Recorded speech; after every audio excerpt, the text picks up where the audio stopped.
She's not breathing? Boy screams at biker. 312, Hell's Angels. Block highway in minutes. She's not breathing, the boy screamed, sprinting into the gas station lane like he'd been fired out of the dark. His voice sliced through the rumble of idling Harleys. Heads turned, phones lifted. Nobody moved fast enough, except the biker he was yelling at. Before we continue, tell us in the comments where you are watching this from. The biker's name was Kane. Leather vest, grease on his hands, a red and white winged skull patch on his back. He'd been tightening a strap on his saddlebag when the kid latched onto his arm. "Please," the boy choked. "She just fell. She's not breathing." Kane didn't ask who she was. He just followed at a hard jog, boots slapping concrete, helmet tucked under his elbow. 10 steps away, a woman lay near the curb, cheek on oil-stained pavement. Her purse was open. A grocery receipt fluttered under her fingers. Her eyes were half-lidded and wrong, and her lips had gone gray. The boy, Noah, Kane heard someone call him, dropped to his knees and shook her shoulder. Mom, wake up, please." Kane knelt beside her. "Noah, look at me." His voice was low and absolute. "Step back, now." Noah scooted away, shaking. Kane tilted the woman's chin, watched her chest. Nothing. 2 fingers to her neck, 1 beat, 2. "Call 911, somebody shouted, like the words could restart her heart. A man in a work truck fumbled his phone. No signal? Kane had already pulled a small trauma kit from his saddlebag. Gloves, airway check, hands stacked over the center of her chest. 1, 2, 3. Compressions. Hard, steady. The woman's body rocked against the ground. Noah made a thin, desperate sound. "You're hurting her." "If I don't, she's gone," Kane said and kept counting. 2 rescue breaths, back to compressions. The first siren wailed somewhere distant, then faded behind the highway noise and the crowd's murmurs. Noah suddenly pointed past the pumps, his finger trembling. "That guy," he whispered. "Black hoodie. He was with her. He was talking to her, and then she fell." Kane's eyes flicked to the convenience store door. A man stood there with his hood up, watching too calmly. Not filming, not calling for help. Just watching. When Kane's gaze locked on him, the man turned away like he'd been caught. Kane's stomach tightened. He stayed on the woman's chest, but his voice sharpened. "Noah, don't look anywhere else. Keep your eyes on her, you hear me?" Noah nodded, jaw clenched to keep from crying. The ambulance finally swung in, brakes squealing. 2 EMTs jumped out with a gurney and froze as they saw the intersection beyond the lot. The on-ramp to Highway 41 was a solid wall of brake lights, semis, minivans, a bus stuck sideways, nobody moving. The driver leaned out of the cab and swore. The nearest EMT dropped beside Kane. "What happened?" "Collapsed. No pulse when I got here," Kane said. "I'm still working." The EMT checked the woman's neck, then her pupils. "We need to move, now." "We can't get out," the driver shouted. "Jackknife on the ramp. Dispatch says 40 minutes minimum." Noah's face went blank. 40? Kane didn't slow. "We don't have 40. The EMT's gaze darted to the line of bikes along the curb. "You got people?" Kane didn't answer with words. He pulled a phone from his vest, thick, old, built for dead zones, and hit one button. "Angel," a voice answered instantly. Kane kept compressions going with one arm while the phone rode his shoulder. "It's Kane. Red Mesa Station off 41. Woman down, kid with her. Ramps locked. We need a corridor." A single breath on the other end. Then, "Location confirmed. Stay on her. Keep the kid close." Kane hung up. The EMT stared. "Who was that?" Kane nodded at the ambulance. "Noah, get in. Sit. Don't move." Noah stared at his mother, then at Kane's hands trying to beat life back into her. "I can't leave her." "You're not leaving her," Kane said. "You're protecting her." Noah scrambled into the ambulance and curled on the bench, fists jammed against his eyes. For a moment there was only Kane's counting and the ambulance siren idling. Then the sound changed. A low thunder rolled in, deep and multiplying. Not one engine, not 10, hundreds. From the far end of the frontage road, bikes poured out of the heat haze in a black river, 2 by 2, then 4 abreast, swallowing the shoulder in the dirt. Chrome flashed, headlights winked, patches caught the sun, red and white-winged skulls, until Kane realized it wasn't a handful of riders. It was a flood. Someone later counted 100, 2, 3. 312 bikes rolling in like a storm. The first wave swept into the lot and braked in unison, forming a wall between the station and the road. More riders streamed past them, straight for the on-ramp. Noah pressed his face to the ambulance window, mouth open. The EMT whispered, "That's Hell's Angels." Kane kept working. Sweat ran into his eye. He didn't wipe it. A heavy rider stepped into Kane's line of sight, iron gray beard, vest worn to the stitching. On his chest, a strip that made even the EMT go quiet. President. The president crouched, eyes cutting to the woman, then to the boy in the ambulance, then to the jammed ramp. "Who did this?" he asked, voice calm like a threat. "Kid says a man in a black hoodie was with her," Kane said, not missing a count. "He bolted when the ambulance showed." The president's gaze snapped toward the store, then scanned the lot edges like he was counting exits. On the ramp, the riders did something no driver understood at first. They didn't fight the jam. They stopped it. Bikes fanned across lanes, forcing cars to idle, sealing shoulders, holding every exit. In less than a minute, a clean corridor opened down the center line like somebody had pulled the road apart. The ambulance driver's eyes went wide. "They're making us a lane." Kane felt it, faint, fluttering under his fingers. "Pulse!" the EMT snapped. "I've got a pulse!" Noah sobbed, loud and relieved. The EMT ripped open an AED case and slapped pads onto the woman's chest. The machine chirped, cold and clinical against the engine roar. "Analyzing," it announced. "No shock advised," the EMT said, already fitting a mask. He squeezed air into her lungs while Kane kept driving his palms down, counting like it was the only thing holding the world together. Behind them, the riders moved with purpose. A tight ring formed around the scene, pushing the crowd back with nothing but presence. Others spread to the lot edges, scanning every car, every shadow, every doorway. A man in a pickup leaned on his horn and tried to creep forward. One rider rolled in front of him, palms out. The pickup stopped. On the ramp, the bikes didn't fight traffic, they disciplined it. Riders parked at angles, sealing lanes, forcing engines to idle. In less than a minute, a straight corridor opened down the center line. The ambulance driver stared.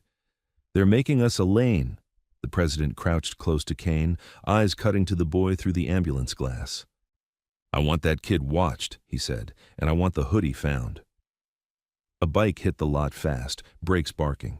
The rider jumped off with a medical bag, older, calm, hands steady. Same patch, different energy. "Doc," the president said, and the rider was already on his knees. He checked airway, checked pupils, then looked at Kane like he'd read the whole situation in one glance. "Narcan," Doc said, "now." Kane grabbed air, then barked, "Stay with me," and kept working. The president stood and lifted one hand. Riders in the lot went still. He pointed at the ramp. "Lock it," he said. "Nobody moves until our medic is through." A rider sprinted to the ambulance and yanked open the driver door. "On my signal," he told the driver, "you follow my back tire." "You don't stop for anyone." Doc peeled the Narcan open. "If this wakes her up, you might see a fight," he warned the EMT. "Be ready." Kane steadied the woman's head. Doc sprayed it, then pressed 2 fingers to her neck again. Nothing. 1 second. 2. The woman's throat twitched, her lips parted. A rough breath clawed out, like she was dragged up from deep water. Noah let out a strangled sob inside the ambulance. "Mom!" "Don't sit her up," the EMT snapped. He cranked the oxygen, watched the monitor, then pointed at Kane. "Hands off. We've got rhythm, but it's thin." Kane's palms hovered, shaking from the burn. He backed off just enough to let the professionals move, but he didn't step away. Not from her. Not from Noah. The president's eyes kept sweeping the lot. A rider on the edge of the circle raised 2 fingers, signal. Another rider shook his head, negative. The hoodie wasn't where he'd been. Then Noah screamed again, high and panicked, slamming both hands on the ambulance window. "Kane, behind you!" Kane turned his head and saw the black hoodie slipping between parked cars, coming fast, metal flashing in his hand as he cut straight for the ambulance door. Kane didn't think. He moved. The hooded man was already at the ambulance door, one hand on the latch, the other hand low at his thigh, with something metallic catching the light. Thin, narrow, not a gun, a blade, or a syringe. Either way, it was close work. Kane lunged. His shoulder slammed into the man's ribs and drove him sideways into the ambulance panel with a hollow clang. The hooded man bounced off, twisted fast, and tried to slip past Kane's arm like oil. Kane caught a fistful of hoodie and yanked. The man came back with an elbow that clipped Kane's jaw hard enough to spark his vision. Kane staggered half a step, recovered, and swung with the side of his forearm. Controlled, brutal. It landed across the hooded man's throat and pinned him to the ambulance. "Not here," Kane growled, teeth tight. The hooded man's eyes were the only thing visible under the hood, flat and empty, not panicked like someone making a mistake. He was doing a job. He drove his knee up into Kane's thigh. Kane hissed and shifted his weight. The man's hand flashed again toward the door seam. The metal in his fist was clearer now, a small hypodermic syringe. Noah's scream turned into a rasping sob inside the ambulance. He was pounding the glass with both hands, face streaked with tears, eyes wide with terror. Kane snapped his head toward the president. "He's got a needle." The president didn't shout. He didn't have to. Two riders moved like they'd been waiting for that exact word. One came in from the hooded man's blind side and hooked an arm around his neck, locking him in place. The other grabbed the man's wrist, twisted, and the syringe skittered out, gone under a parked bike before anyone could stop it. The hooded man didn't fight like a desperate guy. He fought like a trained one. He arched, drove back, tried to split them with leverage. He almost did. Kane stepped in and hammered a short punch into the man's solar plexus. Not a brawl punch, a stop button. The hooded man folded, breath ripping out of him. For the first time, his eyes showed something. Rage, sharp and clean. Then he spat, quick, like he'd been holding something in his cheek. A spray hit Kane's glove. Kane jerked his hand back, instinct screaming. The EMT's voice cut through the noise. "Don't touch your face! Don't touch anything!" He shoved Kane's wrist down and wiped the glove with a sterile pad like it was acid. "We don't know what that is." The hooded man used the distraction. He went limp for half a second, then dropped his weight and tore free. The rider behind him stumbled, off balance, and the hooded man slipped under an outstretched arm and sprinted straight toward the convenience store side alley. "Cut him off!" the president barked. 3 bikes lit up at once, engines snapping. 2 riders peeled off around the building. One went wide toward the dumpsters. Kane chased on foot for 3 steps, then stopped, because the woman was coughing on the gurney, and Doc was already climbing into the back of the ambulance. "Pulse is there," Doc said, voice tight. "But it's ugly. We move now or we lose her." The ambulance driver looked at the corridor on the ramp, then back at the sea of stalled cars beyond it. "You sure you can hold that lane?" The president leaned into the driver window.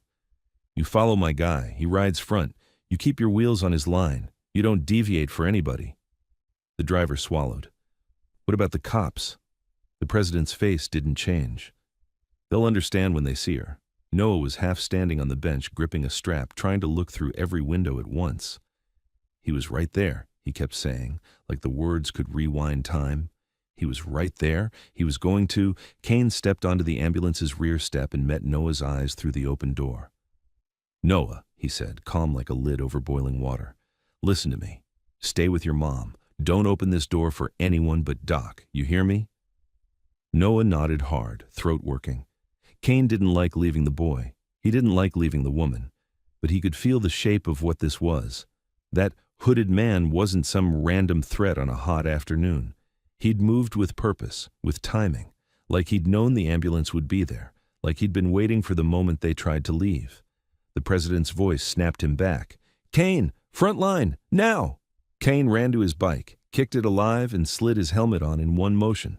Around him, the lot was controlled chaos. 312 bikes staged like a living barricade. Riders were spaced at angles, shoulders squared, faces turned toward the ramp like sentries. A few had dismounted and were on foot, checking the alleyways, the store interior, the trash line. A rider near the store door made a chopping gesture. Gone. The hooded man had vanished. The ambulance doors slammed, the siren switched on, and the whole world seemed to tense. The president lifted one hand. On the ramp, engines rose, bikes moved. They didn't make room. They forced order onto disorder. Riders rolled into the stalled lanes and stopped traffic with their bodies, using bikes as shields and signals. A line of cars tried to creep forward, horns blaring, windows down with shouting, but the riders held the lane with flat palms and hard stares until the drivers went quiet. Kane took his position 30 yards ahead of the ambulance, front tire on the center line of the corridor.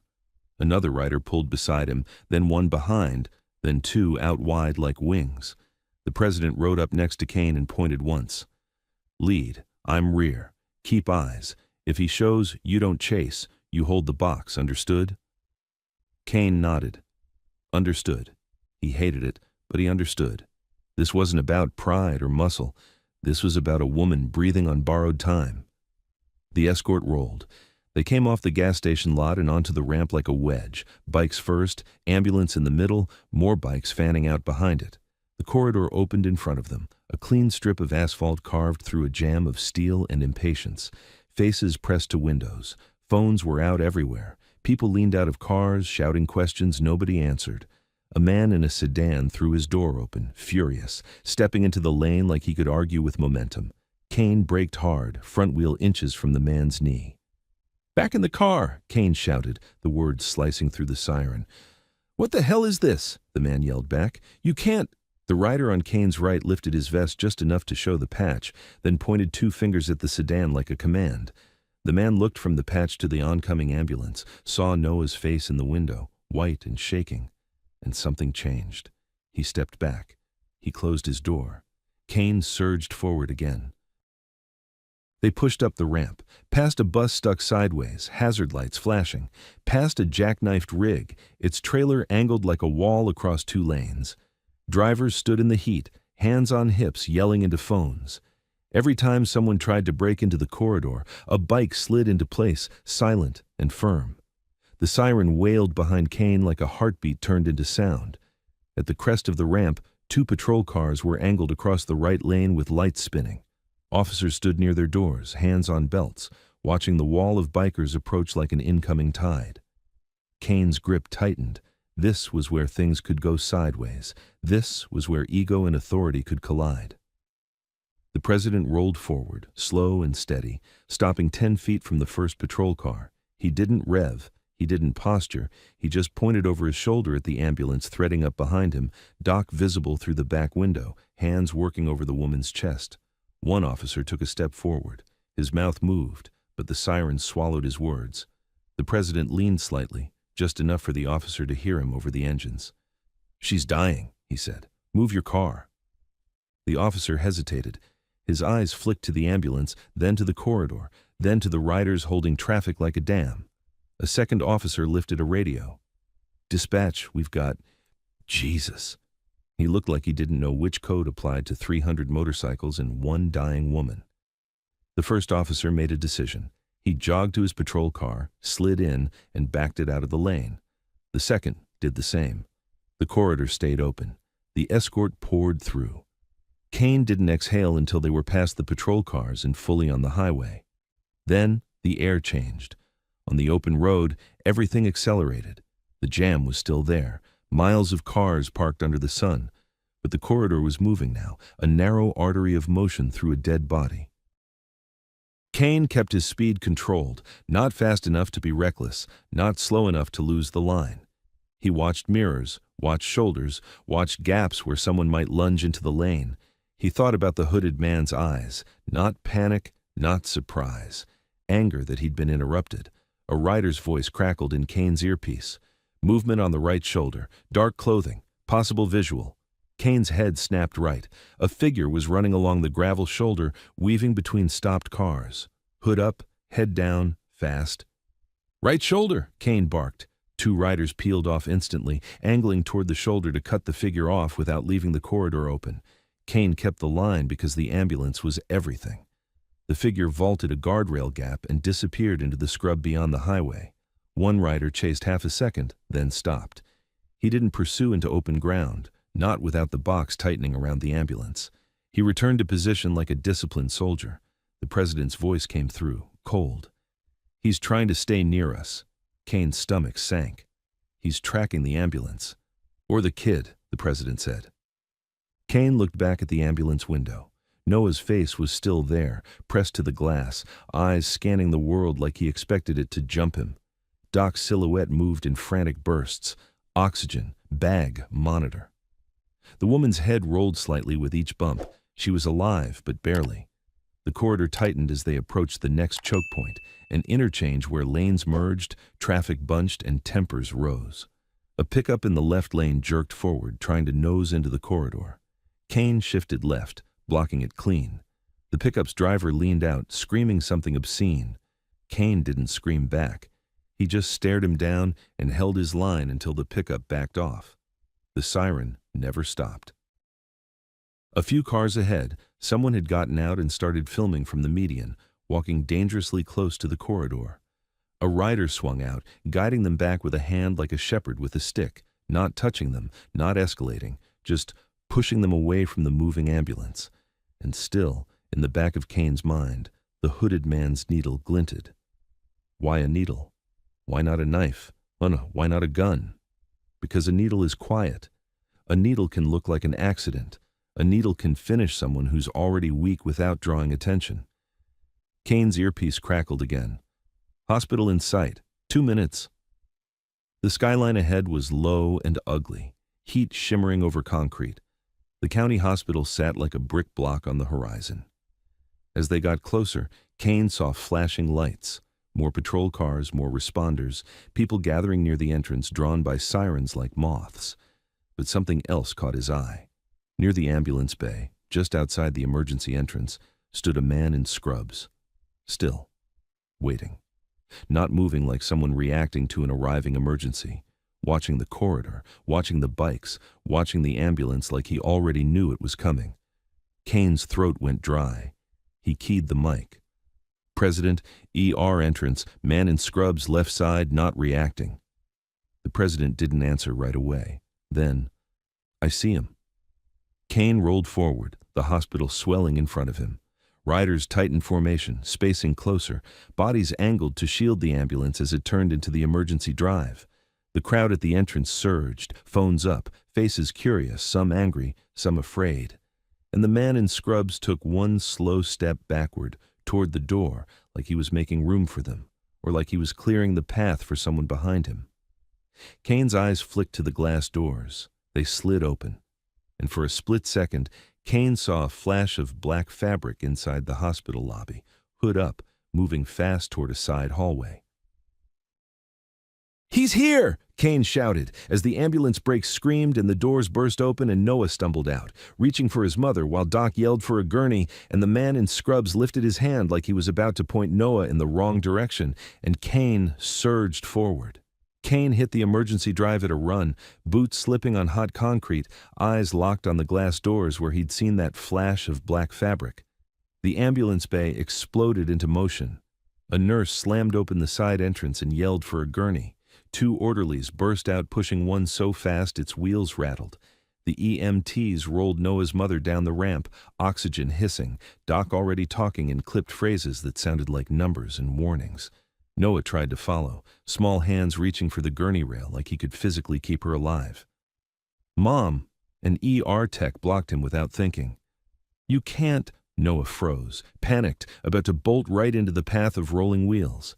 Kane caught him by the back of his shirt and pulled him out of the lane just as the gurney shot past. "Stay on my side," Kane said. "Breathe." Noah's eyes stayed pinned to his mother disappearing through the doors. "They're taking her. They're helping her," Kane said, and he meant it, even though every nerve in his body was screaming that the hospital was the worst place to be if someone wanted her quiet. Behind them, bikes kept arriving in a controlled wave. Riders fanned out across the entry road, not blocking ambulances, not choking the bay, just sealing the perimeter so nobody walked in behind the gurney without being seen.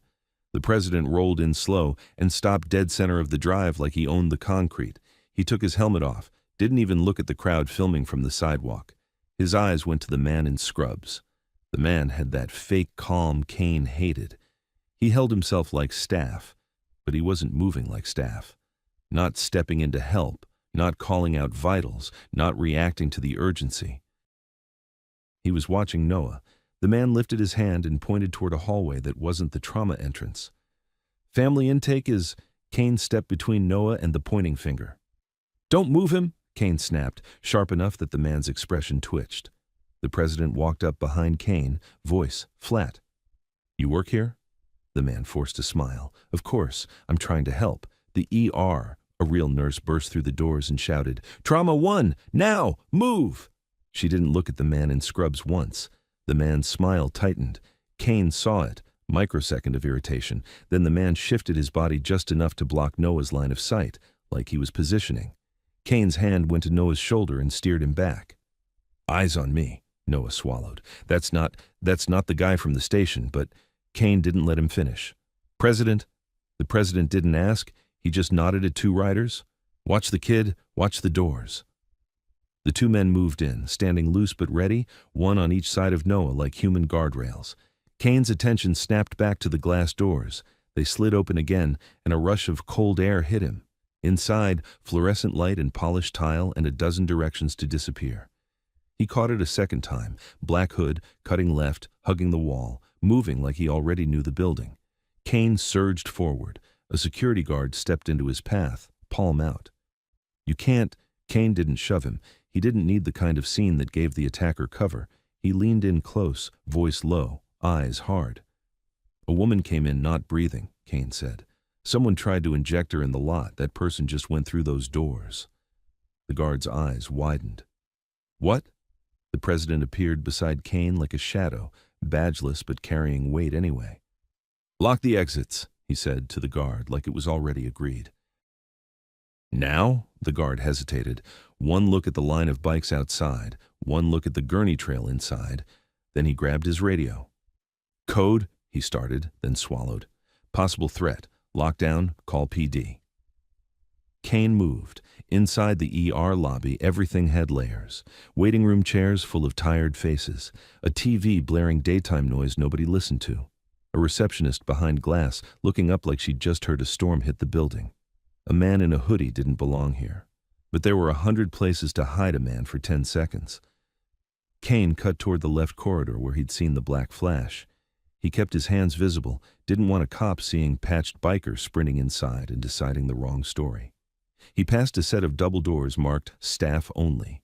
They were swinging from recent movement. He went through. The air changed. Less noise, more chemical bite. The sound of shoes on tile echoed.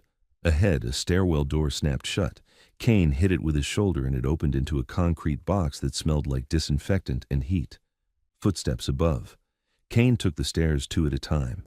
Halfway up, the hooded man appeared at the landing, turning back just long enough for Kane to see his face. Not much. Sharp cheekbones, a bruised dark shadow under one eye, the kind of expression that never softened. His gaze didn't say, "Get away." It said, "You're late." He swung. A fist came down with something in it, metal again. Kane threw his forearm up and felt a sting like a wasp bite through leather. Not deep, not a stab, a puncture. Kane's blood went cold. He grabbed the man's wrist and drove him into the cinder block wall. The hooded man bounced, twisted, and tried to rake the metal point across Kane's forearm again. Kane slammed his elbow down hard, forcing the hand open. A small injector clattered to the steps. Kane kicked it away and kept driving forward, pinning the hooded man by the throat with his forearm, pressing until the man's breathing turned ragged. "Who sent you?" Kane hissed. The hooded man's mouth curled like he almost laughed.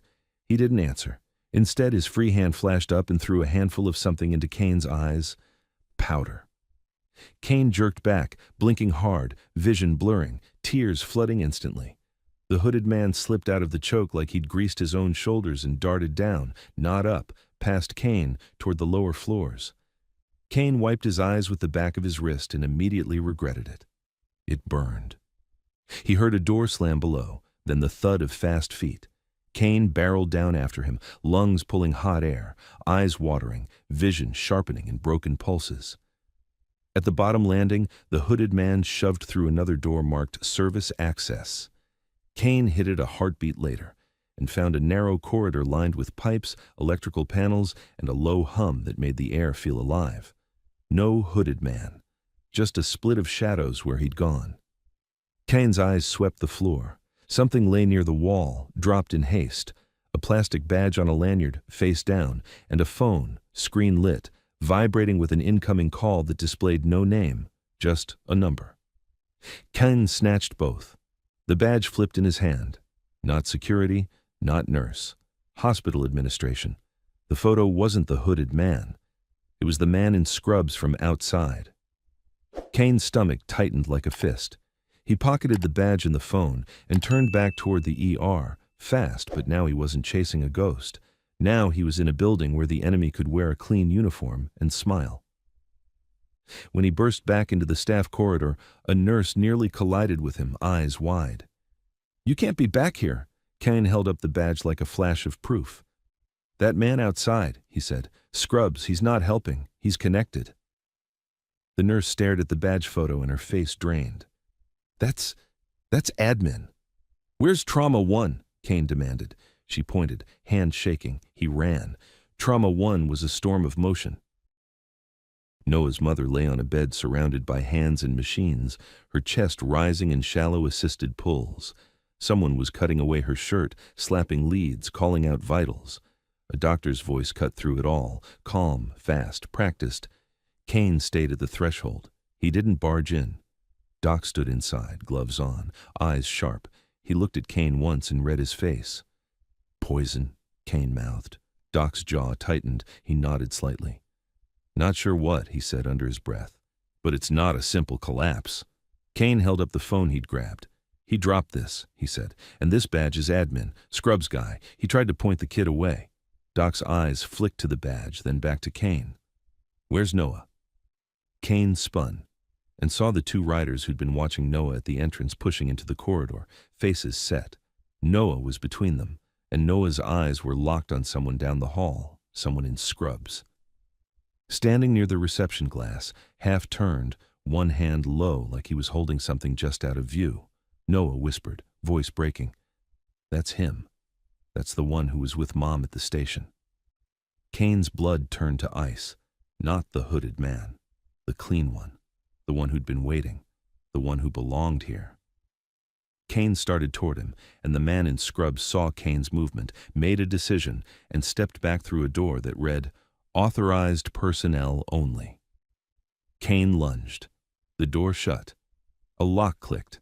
Kane hit it with his shoulder anyway, hard enough to rattle the frame. Inside the room beyond, something heavy scraped across the floor. A barricade. Kane pressed his forehead to the door for half a second, listening. No footsteps, no panic. Just the hum of fluorescent lights, and then a soft sound, like a drawer opening, like someone calmly reaching for a tool. Kane stepped back from the door and raised his fist to hit it again. Kane hit the door again, harder. The frame shuddered. The lock held. Whatever was wedged on the other side scraped a little, then settled like the room was bracing itself. Behind him, the ER corridor was suddenly louder, radios crackling, nurses calling, security shoes slapping tile. The hospital was waking up to the fact that an ambulance had arrived with 300 motorcycles outside. The president stepped in close, voice low. "You got that badge?" Khan pulled the admin lanyard from his pocket.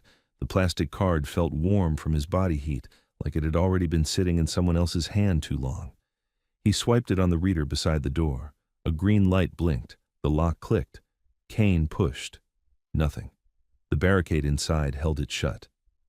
"Okay," the president said, almost calm. He glanced down the hall.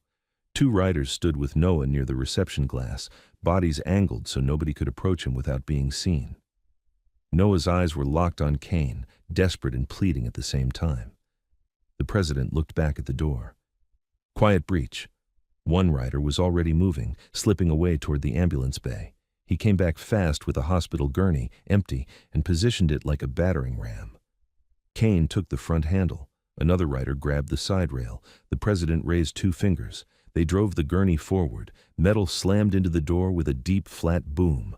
The barricade inside scraped and shifted. Not enough. Again. Boom. A nurse shrieked somewhere behind them. "Stop! You can't!" Boom. The door flexed. The barricade inside gave a sharp crack of sound like wood splintering. Kane shoved as the gurney hit, and the gap opened an inch, then two. A glimpse through the crack. A rolling cart shoved sideways, a chair tipped, a cabinet door hanging open. Not a panic room. A supply office. Kane leaned his shoulder into the gap and forced it wider. The cart inside slid, wheels squealing, and the door swung just enough to slip through. Kane went first. Cold air, fluorescent light, the smell of sanitizer and paper. Cabinets lining the walls, boxes stacked too neatly, a desk with a monitor still on, cursor blinking on a form like someone had been mid-sentence when they got interrupted. No Scrubs man. But there was movement. The far door, service access, was closing. Kane sprinted and caught it with his hand before it latched. He yanked it open, and a metal shelving unit slammed into it from the other side, almost crushing his fingers. He jerked back just in time. The Scrubs man's face appeared for a split second through the narrow gap, eyes hard now, no friendliness left. He shoved again, trying to pin Kane's arm in the door. Kane drove his boot into the shelving unit, kicking it back enough to free the door, and forced it open.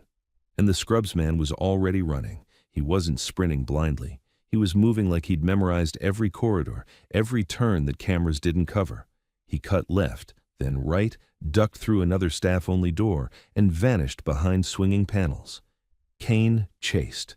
Behind them, the president didn't follow into the maze. He held the corridor. He held Noah. He held control. Kane pushed through the staff door into a tighter hallway where the hum of machines was louder.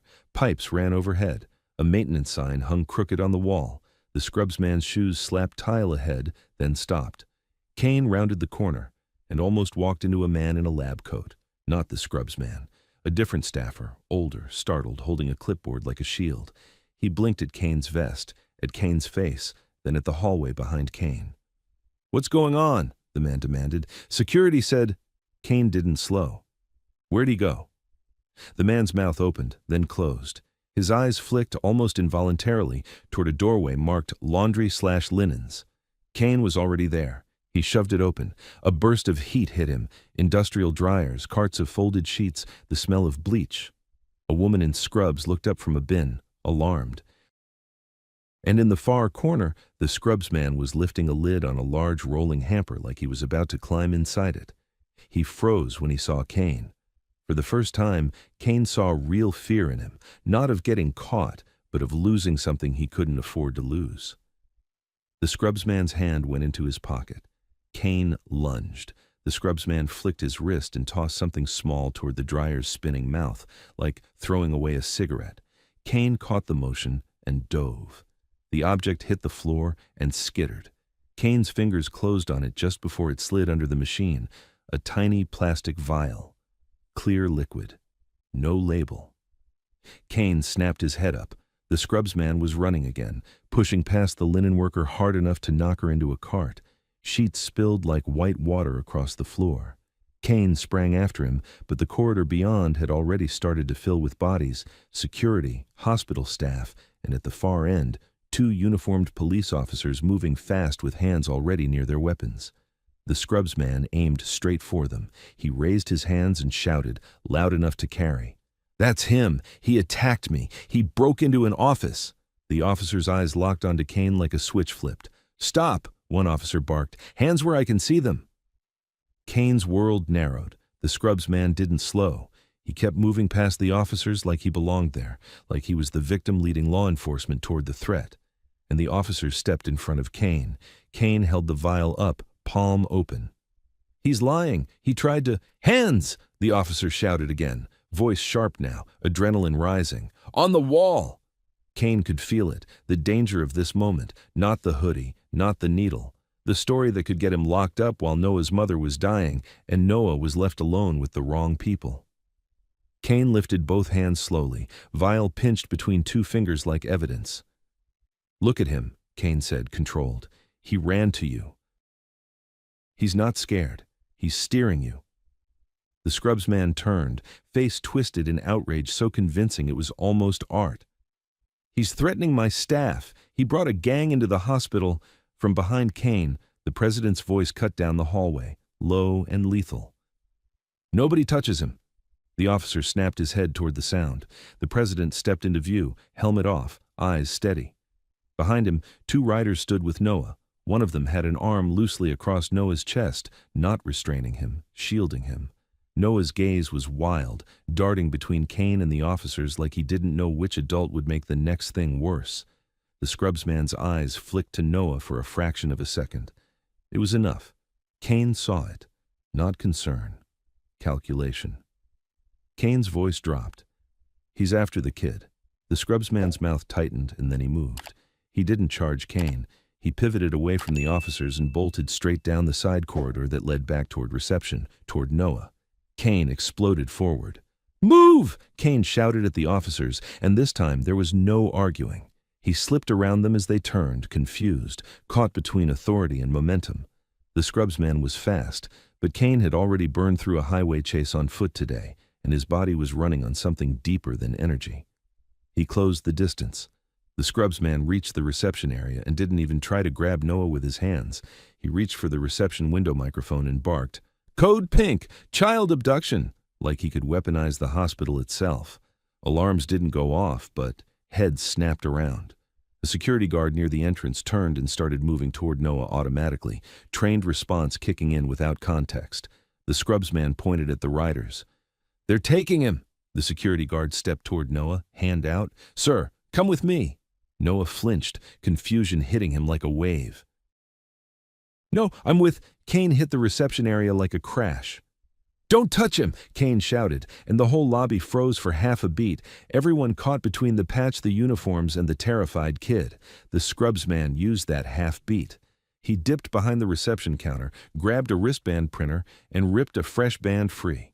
He slapped it onto Noah's wrist with a practiced snap, talking fast and soothing like he was calming a child. "There you go, buddy," he said, smiling. "We're just going to take you to a quiet room. You're safe." Noah stared down at the band like it was a shackle. I don't know you." The scrubsman kept smiling. "It's okay. You're in shock." One of the riders stepped forward, blocking the scrubsman's path. "Back off," he said, calm, not loud. The scrubsman's smile faltered. He lifted his hands again, performing innocence for the cameras and the crowd. "I'm trying to protect a child from criminals." The president didn't raise his voice. He didn't need to. "Kid stays." Security hesitated, and in that hesitation, the scrubsman made his mistake. His hand slid into the pocket of his scrubs, fast and low, aiming for Noah's side like he'd done this before, like he could slip something in and be gone before anyone realized. Kane was already moving. He grabbed the scrubsman's wrist and slammed it up against the reception counter hard enough to make the man gasp. Something metallic clinked and dropped.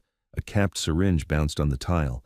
The security guard's face drained. "What the hell?" Kane didn't let go. He leaned in close, voice cold enough to cut. "Tell me what's in it." The scrubsman's eyes went wide, then hard again. "You can't prove." Doc's voice shouted from down the hall. "Kane!" Kane's head snapped toward Trauma 1. Doc stood in the doorway, gloves streaked, eyes urgent. "She's crashing," Doc said, her rhythms dropping. Whatever hit her is still in her system. Kane's grip tightened. The scrubsman saw the split in Kane's attention and tried to twist free. Kane drove him into the counter again, pinning him. The officer who'd been behind Kane caught up, finally seeing the syringe on the floor, finally seeing the shape of the truth. "Sir," the officer said, voice suddenly unsure. "Step away from—" The scrubsman did something Kane didn't expect. He didn't fight Kane. He looked past him, straight at Noah, and said softly, almost kindly, "It's okay, Noah. Your mom won't feel anything soon." Noah's face went empty. Kane felt heat flood his chest. He shoved the scrubsman back and reached for his own phone to call it in, to lock the building down properly, to do it the right way. The phone in his pocket vibrated, the one he'd picked up in the service corridor. Unknown number again. It rang like it owned the moment. Kane answered without thinking. "Yeah." A voice came through, calm, distorted like it was behind glass. "You're louder than we planned," it said. Kane's eyes locked on the scrubsman. The scrubsman wasn't looking at Kane anymore. He was listening. The voice continued, unhurried. "You have the vial, you have the kid, you have the mother for now." Kane's blood turned to ice as the voice said Noah's name like it had always belonged to them. "Hand over Noah, and this ends." Kane didn't move the phone away from his ear. He didn't look at the cops. He didn't look at the crowd. He looked straight at the man in scrubs whose wrist was still pinned to the reception counter and watched the tiniest change in his face when the voice on the line said Noah's name. That was the confirmation Kane needed. "You're on speaker," Kane lied, steady. He wasn't. "Say it again." The voice stayed calm, almost bored. "Hand over Noah, and this ends." Kane kept his grip on the scrubsman's wrist. "Who are you?" A short breath, like a smile behind glass. "The person keeping your world from getting louder." Doc's shout cut down the corridor again. "Kane! Now!" Kane turned his head just enough to see Trauma 1 through the open doorway. Bodies moving, a monitor screaming a faster, uglier rhythm. Doc's hands on the woman's chest again, compressions restarting like the last hour hadn't happened. The EMT yelled, "Pressure's dropping!" Kane's jaw tightened. He looked back at the scrubsman. "What did you give her?" The scrubsman's lips pressed thin. His eyes flicked to Noah. That's where he really was. Noah stood frozen between two riders, small and shaking, staring at Kane like Kane was the only solid thing in the building. The fresh wristband the scrubsman had snapped on him sat bright against his skin. Kane made a decision. He shoved the scrubsman backward into the side of the reception counter and handed the phone to the president without breaking eye contact with the target. "Hold that." The president took it, eyes cold, and put it to his ear. "Talk." The voice didn't change. "You're not who I called." The president's tone stayed flat. "You called a kid's name. That means you're close. That means you're reachable." A beat of silence. Then the voice said, softer, more precise. 2 minutes. Kane bent, snatched the capped syringe off the tile, and lifted it up where the officer and security guard couldn't pretend they hadn't seen it. "You see this?" Kane said to the security guard, not loud, just hard. "Your man dropped it," the guard swallowed. "He said you—" "No," Noah blurted, voice cracking. "He was with my mom at the station. He gave her something. He told her it was for the heat. She drank it, and then she—" The officer's eyes widened. "Kid, slow down." "He's lying," the scrubsman snapped, and it came out too sharp, too angry. He jerked his wrist, trying to pull free. Kane tightened his grip and leaned in. "Your call," he said, low. "You want to play victim? Then you don't mind a needle test." The scrubsman's nostrils flared. "You touch me with that, and I'll own you in court." "Court comes later," Kane said. "Her heart is now." Doc's voice again, louder, urgent enough to turn heads.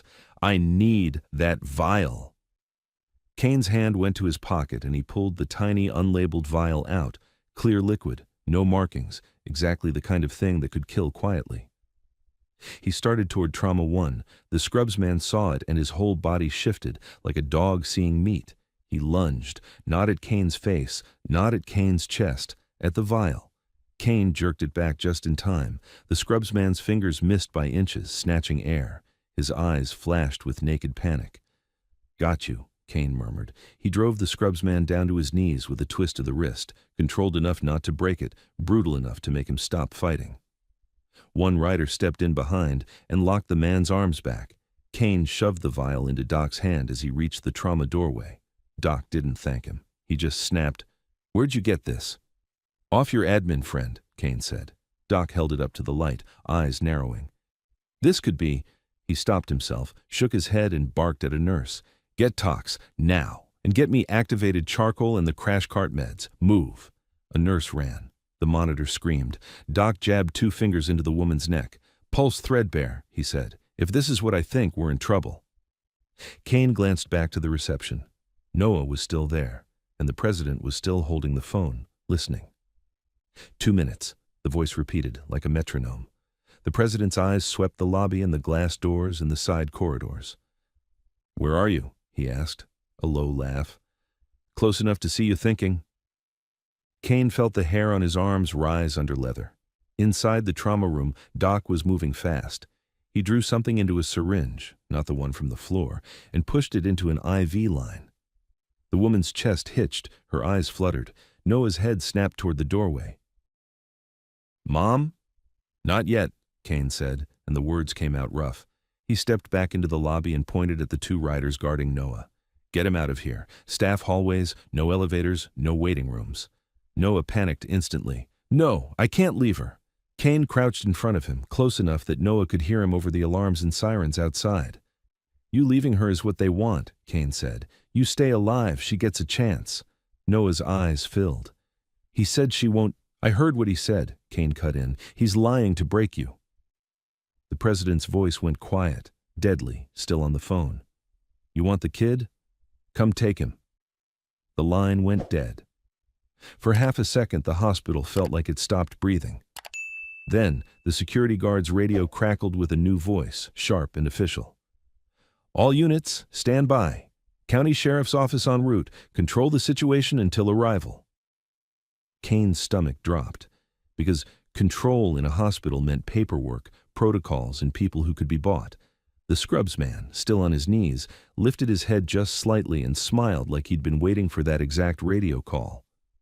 Kane leaned down into his ear. "You called them." The scrubs man's smile widened. "I called people who don't like gangs." Kane straightened and watched the glass doors.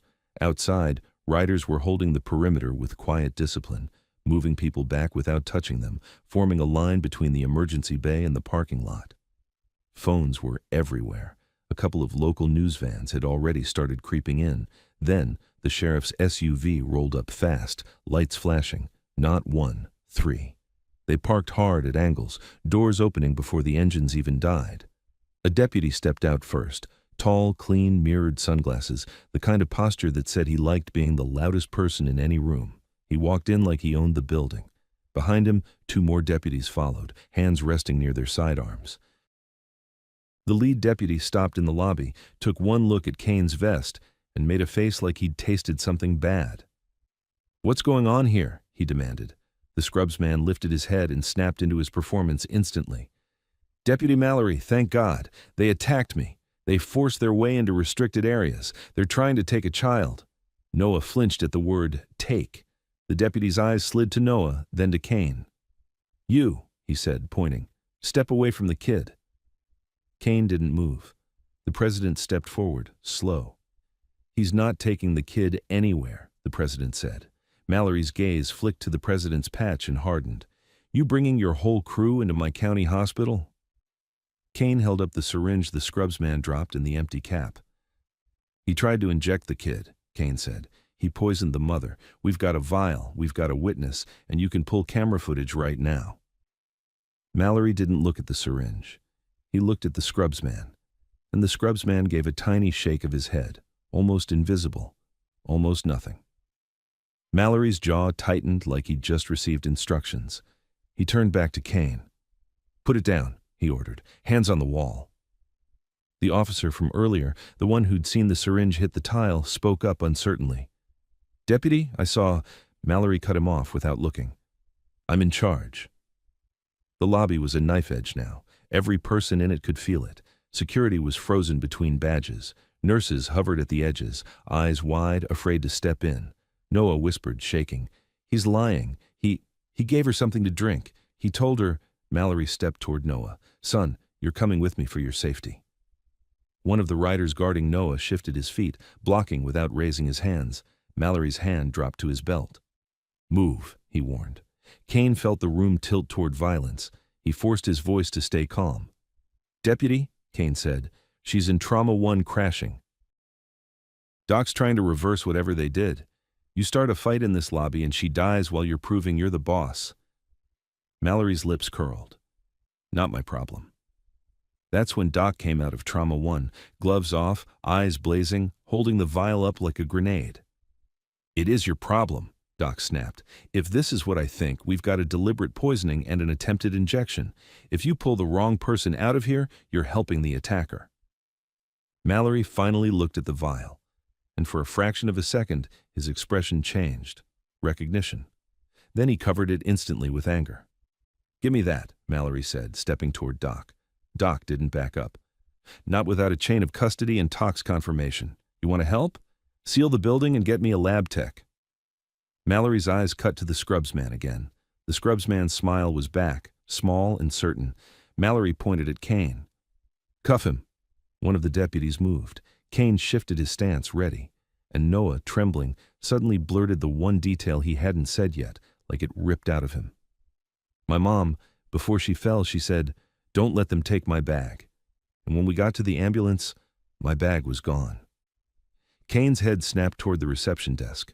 The woman's purse, open on the curb, had been brought in with the gurney. Kane had seen it for a second near Trauma 1. Now it wasn't there. Doc's eyes widened. "Where's her personal effects?" A nurse nearby went pale. I put them in the property bin like always.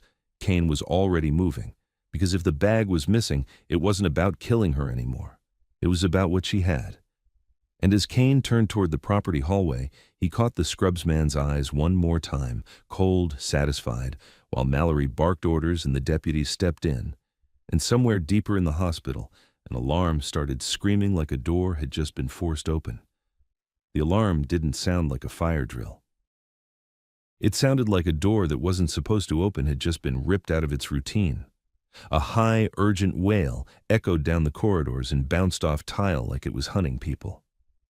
Kane moved before anyone finished reacting. He didn't look at Mallory. He didn't argue with the deputies.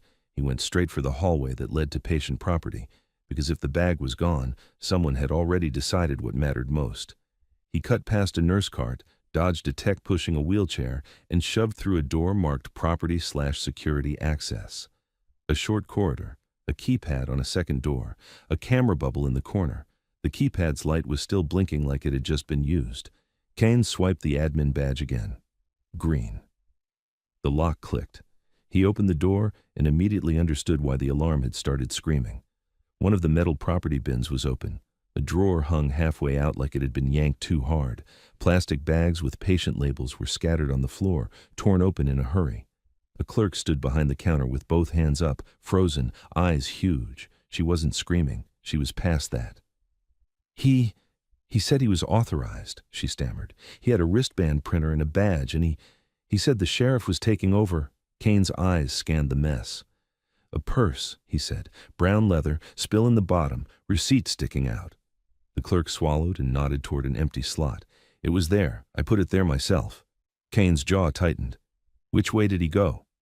Back exit, she whispered. Loading dock. He said he had to secure evidence. Kane leaned over the counter and looked at the camera monitor. The screen showed 4 angles: corridor, door, loading dock, and the exterior service lane behind the hospital. But one of the feeds was black. The loading dock camera. Kane stared at it. That feed go out often? The clerk shook her head fast. No, it just went black when he came in. Someone wasn't just stealing a purse. Someone was controlling the building. Kane turned, already moving. Lock this room, he told her. If anyone comes in claiming orders, you call security and you say you want the badge number and the name. If they won't give it, you scream. She nodded like she'd do anything he said.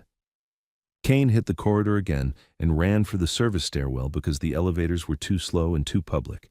Down 1 flight, 2. The smell changed, less antiseptic, more diesel and hot concrete. He pushed out into the loading area and the air hit him like a slap. Sunlight, heat shimmer. The sound of the city was muted behind the hospital's back wall. A dock worker stood near stacked pallets, staring toward the service lane with a confused expression. You guys filming something? He asked, like that was the only explanation that made sense. Kane didn't answer. He jogged to the edge of the dock and looked down the service lane. 3 sheriff SUVs were parked there, angled like a block. One of them had its rear door open. Deputy Mallory stood at the nearest SUV, talking to someone inside like he was giving instructions. His mirrored sunglasses caught the light and threw it back cold, and next to him, close enough to be protected, was the man in scrubs. Not cuffed, not held, standing like he belonged. Kane's blood went still. Mallory lifted a hand and a deputy in the back seat passed something forward. A brown purse. Kane didn't breathe for a second. That was it. Mallory took the purse, glanced down the lane, and started toward the scrubs man like it was just paperwork. Kane broke into a sprint down the ramp. Hey! He shouted, voice cracking off the concrete walls. Mallory turned his head slowly, like he had all the time in the world. The scrubs man's eyes snapped to Kane. And there it was again, that calculation. Mallory didn't run. He didn't flinch. He waited until Kane was close enough that the deputies could justify whatever happened next. Stop right there, Mallory called out, voice carrying. You're trespassing and interfering with an investigation. Kane kept moving, slowing only enough to keep it from becoming a tackle. Investigation, Kane said, breath tight. You're handing evidence to a suspect. Mallory smiled, small. The only suspect I see is you. Kane's gaze cut to the purse in Mallory's hand. Open it, Kane said, in front of me, in front of your deputies. Mallory's expression didn't change. No. The scrubsman shifted one step closer to the SUV, like he was already preparing to disappear into it. Kane's eyes flicked past them down the service lane. And then he heard it. Engines, not the hospital's delivery trucks, Harleys. They came in low and fast, a thunder line rolling around the corner of the service lane entrance like they'd been waiting for a signal. 6 bikes first, then 12, then more. They didn't swarm, they didn't scatter. They formed a box, front and rear, left and right. They stopped at angles that made the lane unusable without touching a single sheriff vehicle. No fists, no weapons. Just steel and discipline and the kind of presence that made men reconsider their plans. The president rolled in last, slow, controlled, and parked his bike in the exact center of Mallory's route like a door closing. Mallory's jaw tightened. His deputies looked around, suddenly aware of how small the lane was and how many bikes could fit into it. The president took his helmet off and set it on the seat like he wasn't going anywhere. "That purse stays," he said. Mallory's hand hovered near his belt. "You think this intimidation works on law enforcement?" "It's not intimidation," the president said. "It's containment." Mallory's smile flickered. "You're obstructing," Kane cut in, voice low. "Chain of custody," he said, staring at the purse. "You want to take evidence? Fine. But you don't pass it to a guy a kid just identified as the one who poisoned his mother." The scrubsman snapped too fast. "He's lying." "Shut up," Kane said, and the words came out like a slap. Mallory turned toward Kane with a thin, controlled rage. "You're done," he said. "You're all done. Deputies—" The president didn't move. "Call it in," he said calmly. "Tell dispatch you have a medical poisoning case, attempted child injection, missing property, and you're trying to leave with the evidence without logging it." Mallory hesitated, just a fraction, because dispatch lines were recorded, because recorded lines meant the wrong people might hear. Kane saw his opening and stepped closer, hands open, no sudden movements. "Let me see inside," he said. "If there's nothing there, you walk away with it logged and sealed." Mallory's sunglasses hid his eyes, but Kane could still feel him calculating risk. Then the scrubsman moved his mouth near Mallory's shoulder and said something too quiet to hear. Mallory's grip on the purse tightened. That told Kane everything. The purse wasn't just evidence, it was leverage. Kane nodded once, as if he'd agreed with something that hadn't been spoken. Then he looked past Mallory to the deputy in the driver's seat of the SUV, the younger one, the one who'd hesitated inside the hospital when he saw the syringe. The kid deputy's eyes were darting between patches and badges, like his brain was trying to find the right rulebook. Kane held his gaze. "You saw the needle," Kane said, plain. "You saw it hit the tile. If you let him leave with that purse and that woman dies, you're part of it." The deputy swallowed. His throat bobbed like he wanted to speak. Mallory snapped, "Eyes forward." The deputy didn't look away. Kane took one more step. "Open it," he repeated, softer now. "You can do the right thing in 1 second." Mallory's voice went sharp. "Back up." The bikes didn't move. The president didn't blink. Mallory's deputies shifted their weight, hands hovering where training told them to go. And then the scrubsman made another mistake. He reached for the purse, not to protect it, to take it and run. Kane moved first. He didn't swing, he didn't punch. He simply grabbed the strap the moment the scrubsman's fingers touched it and yanked it back hard. The purse snapped out of Mallory's hand. Mallory lunged. 2 bikes rolled forward half a tire length, just enough to block his path without contact. The motion was so small it almost looked polite. Mallory stopped. Kane stepped back with the purse and ripped it open. Inside, a wallet, keys, a lipstick, a small cloth bag, a folded paper with shaky handwriting, and, wedged under the lining like it had been hidden in a rush, something rectangular wrapped in a plastic sleeve. Kane pulled it out, a flash drive, black, no label. Kane's pulse hammered. The scrubsman's face changed completely. The performance dropped. There was only a hard, furious hunger left. Mallory's voice turned low. "Put that back." Kane looked at him. "You just proved she wasn't having a heat stroke," he said. "You proved she was carrying something you needed." Mallory stepped forward again, the lane tightening with him. "Hand it over." The president's voice didn't rise. "No." Mallory's face twitched. "This is your last warning." Kane didn't answer him. He flipped the folded paper open. It wasn't a note to family, it was a list. names, times, room numbers, and one line circled twice in trembling ink. Farm delivery, Service Bay, Thur 310. Kane's eyes snapped up. Today's date was Thursday. He looked at the loading bay clock mounted over the dock door. 3:07. The scrubsman inhaled sharply, like he'd been punched. Kane felt cold slide under his skin. "They're coming," he said. Mallory's expression shifted. Tiny, but enough. Not confusion, anticipation. He was here for a reason. The SUVs weren't response. They were pickup. Kane closed his fist around the flash drive and the note and stepped back. "President," he said, "they've got a delivery coming through this bay." The president's gaze went to the dock doors, then to the service lane entrance. He lifted 2 fingers and pointed. Silent orders. Bikes repositioned immediately. One rolled to the service lane mouth, another moved up to the dock. 2 more peeled off toward the hospital's side road, cutting off the exit routes without anyone needing to shout. Mallory watched it happen, and for the first time, he looked unsettled. "You can't do this," he hissed. "You don't know who you're stepping on." Kane leaned in, close enough that Mallory couldn't pretend he was a hero. "You poisoned a mother," Kane said. "You tried to take a kid. I don't care who you answer to." Mallory's jaw clenched. "You think this ends here?" Kane looked past him at the dock doors, because right then, from inside the loading bay, came the deep mechanical rumble of a truck backing in. Slow, heavy, deliberate.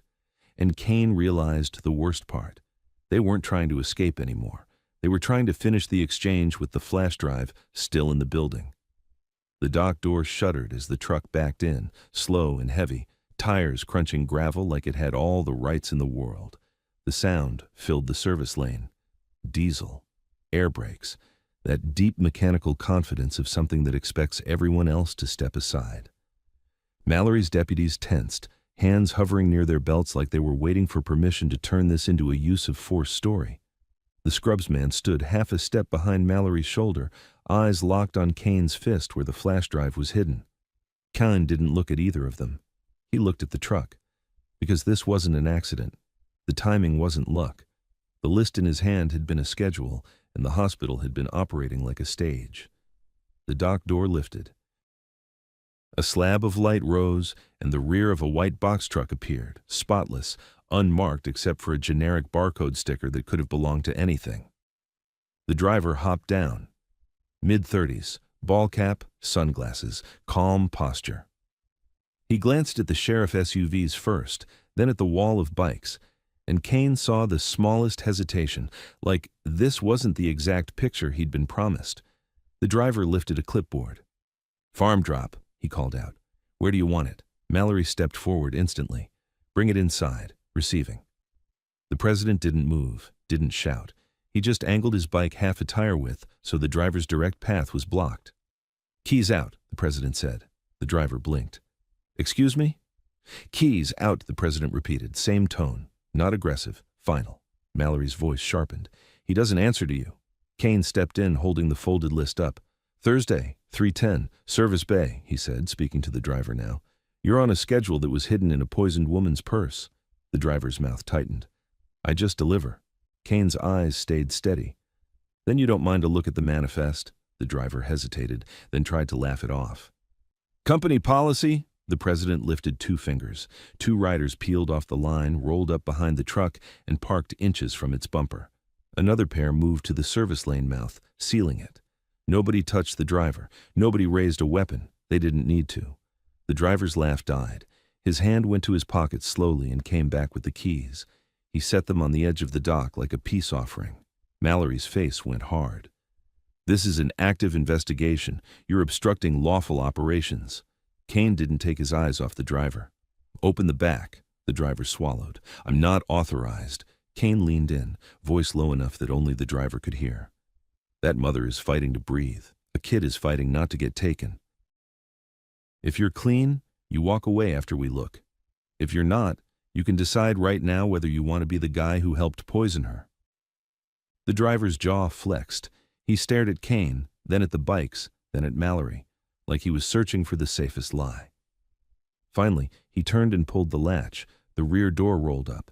Inside were stacked totes and sealed cartons, medical packaging, cold packs, shrink wrap. It looked boring, legit, exactly how a real operation would hide behind routine. Doc's voice crackled in Kane's earpiece. "Where are you?" Kane keyed the mic once. "Doc, delivery's here." Doc's reply came fast. "She's stabilizing, barely. Tox is slow. If you have anything with labels, anything with lot numbers, I need it. Now." Kane's gaze dropped to the nearest tote. A printed label, smudged like someone had wiped it. Not a hospital label, a third-party supplier. Kane stepped up and hooked a finger under the tote lid. The driver flinched. "Don't, that's sealed." Kane popped it open. Inside were smaller boxes, and inside those rows of vials and foam cutouts. Clear liquid, identical to the unlabeled vial Kane had grabbed earlier, except these had tiny printed tags. Not medication names, codes. Kane's eyes flicked to the scrubs man. The scrubs man's expression didn't even try to pretend anymore. He stared at the vials like a starving man watching food. Mallory stepped forward. "Close that." The president rolled his shoulders slightly, blocking Mallory's path without moving his feet. "No." Mallory's hand dropped to his belt. "I said close it." Kane pulled one box free, held it up, and read a code aloud. It matched a code handwritten on the folded list. He looked at the driver. "You ever deliver these to the hospital pharmacy?" The driver's throat bobbed. "I drop it receiving, that's it." Kane nodded toward the scrubs man. "Any signs?" The driver's eyes flicked to the scrubs man for half a second. That half a second was enough. Kane turned to Mallory. "You're not here to investigate. You're here to escort." Mallory's face stayed locked. "You don't know what you're talking about." Then the scrubs man made his move. Not toward the truck, toward the hospital door. He slipped backward, quick, trying to disappear into the building while everyone's attention was on the cargo. Kane saw it and reacted instantly. "He's moving!" One rider broke off to intercept, but the scrubs man was already through the dock access door. Kane didn't hesitate. He shoved the tote lid down, tossed the folded list to the president, and said one word. "Hold." Then he sprinted after the scrubs man into the dock corridor, the hospital swallowing sound and light behind him. His arm burned where the hooded man had punctured him earlier. The skin was tight, hot, swelling under leather. He ignored it. He hit the corridor at speed and immediately felt the building's mood shift. Code Pink had legs now. A security guard was jogging past, radio pressed to his ear. Two nurses were clustered by a doorway, whispering urgently. A staffer in a polo with a badge was locking a side door and checking the hallway like he was waiting for someone. Kane cut left toward reception. He didn't get there. A pair of security officers appeared at the end of the hall, moving fast with purpose, and between them, Noah. Noah's face was white with terror. His wrists were pinned lightly but firmly, not violent, just controlling. The bright wristband was still on him, and now there was a second one stacked above it, newly printed, tighter. Noah saw Kane and jerked like a leash snapped. "Kane!" one of the security officers barked. "Sir, you need to stay back." Kane slowed just enough not to look like an attacker. "Where are you taking him?" "Quiet room," the guard snapped. "He's been involved in a violent incident. Sheriff's office requested—" Kane's eyes sharpened. "Which sheriff?" The guard hesitated. "Deputy Mallory." Kane's jaw locked. "Mallory doesn't decide patient custody." The guard's face tightened. "He's a minor. Noah's voice broke. "They said my mom died." Kane's chest went cold. "Who said that?" Noah's eyes flicked toward the stairwell door behind the guards. "A nurse. She said it and then she smiled." Kane felt the room tilt. Doc had said she was barely stabilizing. If someone told Noah she was dead, it wasn't information, it was leverage. Kane stepped closer, hands still open, voice controlled. "Noah's mother's alive. She's in Trauma 1. You can confirm with Doc right now." The security officer's eyes darted. "I don't have time." Kane's earpiece crackled again, this time with a rider's voice from outside, tight and urgent. "President, we got movement. Mallory's deputy is trying to get the truck moving. Scrubs guy bolted inside. We're holding, but..." Kane didn't answer the earpiece. He stared at the security officer holding Noah. "Let him go." The officer's posture hardened. "Back up." Noah's breathing turned fast and shallow. "Kane, please." Kane took one more step, and that's when the nurse stepped out of the stairwell behind the guards, not in full scrubs, half scrub top under a jacket, hair tucked, badge flipped backward so nobody could read it at a glance. Her face was too calm. She smiled at Noah again, small and reassuring, like she was offering candy instead of control. "Noah," she said softly, "come on. You're safe now." Noah recoiled, instinct screaming. "No." Kane moved, not at the guards, at her. He closed the distance in 2 strides, grabbed her wrist as she reached toward Noah, and felt a hard object under her sleeve. Plastic, rigid. A syringe sleeve. Kane twisted her arm up and away from Noah in one smooth motion, pinning her to the wall without slamming her head, without giving the guards a reason to claim he'd attacked staff. Her calm cracked, her eyes went sharp and ugly. "Let go." Kane leaned in. "Wrong kid!" The security officers surged forward, yelling, radios squawking, and for a second, it almost became the mess the attackers wanted. Everyone shouting, everyone reacting, nobody thinking. Kane turned it into a clean picture. He peeled the syringe sleeve from her cuff and dropped it on the floor where the guards could see it. Plastic clicked against tile. Both security officers froze. The nurse tried to pull free, and Kane drove her shoulder into the wall harder, not enough to injure, enough to stop movement. The younger security officer stared at the sleeve, then at Noah, then at Kane. His voice dropped. "What the hell's that?" Kane didn't answer him. He looked at Noah. "Stay with the riders. Don't go anywhere with hospital staff. Not security. Nobody. Only the men in patches you recognize and Doc. Understood?" Noah nodded violently, tears rolling. Kane released the nurse just long enough to grab the back of her jacket and spin her toward the guards. "You want to be useful? Detain her, right now, and lock the stairwell behind her." The older security officer hesitated. The nurse seized that hesitation and did what trained people do when they're cornered. She screamed, not a fear scream, a performance scream. "He's attacking me! He's got the child!" Heads turned down the hall. Footsteps started. Radios exploded. Kane felt the trap closing and made the only move that kept Noah alive. He grabbed Noah by the wrist and pulled him away from the security officers before the crowd could form. Fast, decisive, not gentle. Noah stumbled, then ran with him. "Where?" Noah gasped. "Garage," Kane said. "We go where cameras are bad, but exits are fewer." They cut through a staff corridor and burst into the parking garage stairwell. Concrete heat hit them. Car alarms chirped in the distance. The garage was half full, shadows between pillars, engines starting as people tried to leave because of the chaos. Kane's arm throbbed. His vision tunneled at the edges for a half second, like his body was reminding him it had been punctured. He shook it off and pulled Noah down the ramp. "Noah," a voice called behind them. Not Kane's people. A man's voice, smooth, urgent, pretending to care. Kane glanced back. The scrubs man had found them. He was jogging, not sprinting, keeping his hands visible, wearing concern like a uniform. And behind him, 2 men in polos with badges were moving with him, flanking like security.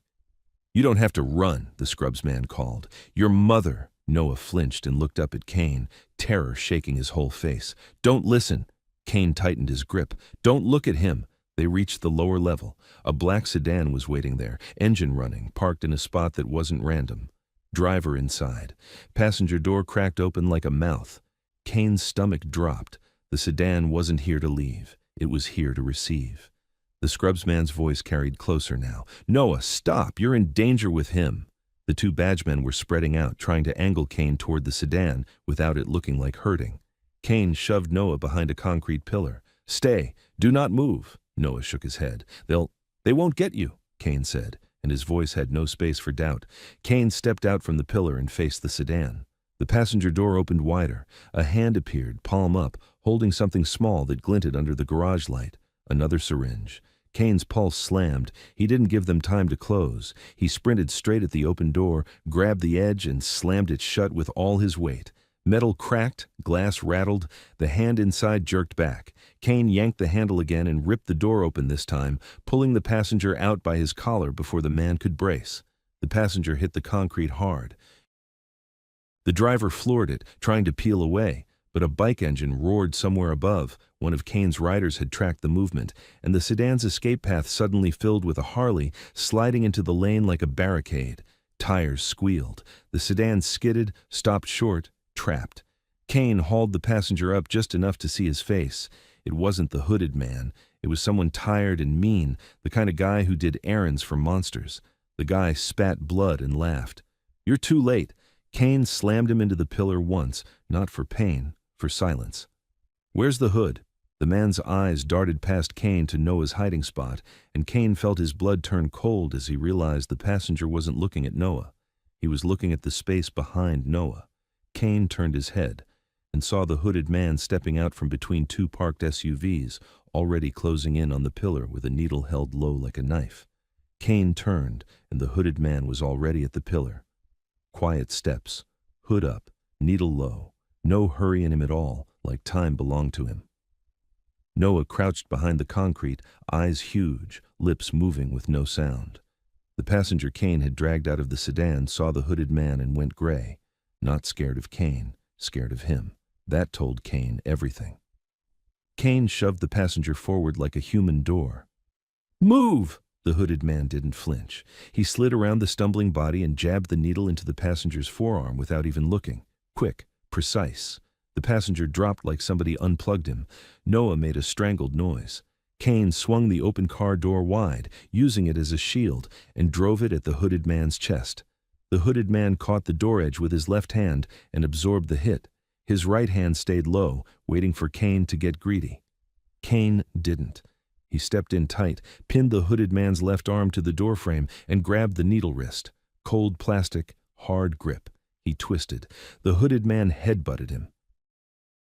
Pain flashed. Blood filled Kane's mouth. He kept hold anyway and yanked the hooded man into the sedan roof. Metal rang. "Noah!" Kane shouted without looking. "Stairs! Go!" Noah hesitated. Kane roared raw enough to shake him loose. "Now!" Noah ran. The hooded man's eyes tracked him, and Kane felt the intent like heat. The hooded man tried to turn his wrist inward, trying to find Kane's ribs. Kane drove his knee into the man's thigh, then wrenched the wrist outward with both hands. Snap. The plastic barrel cracked. The metal tip popped loose and skittered across the concrete. The hooded man's face finally changed.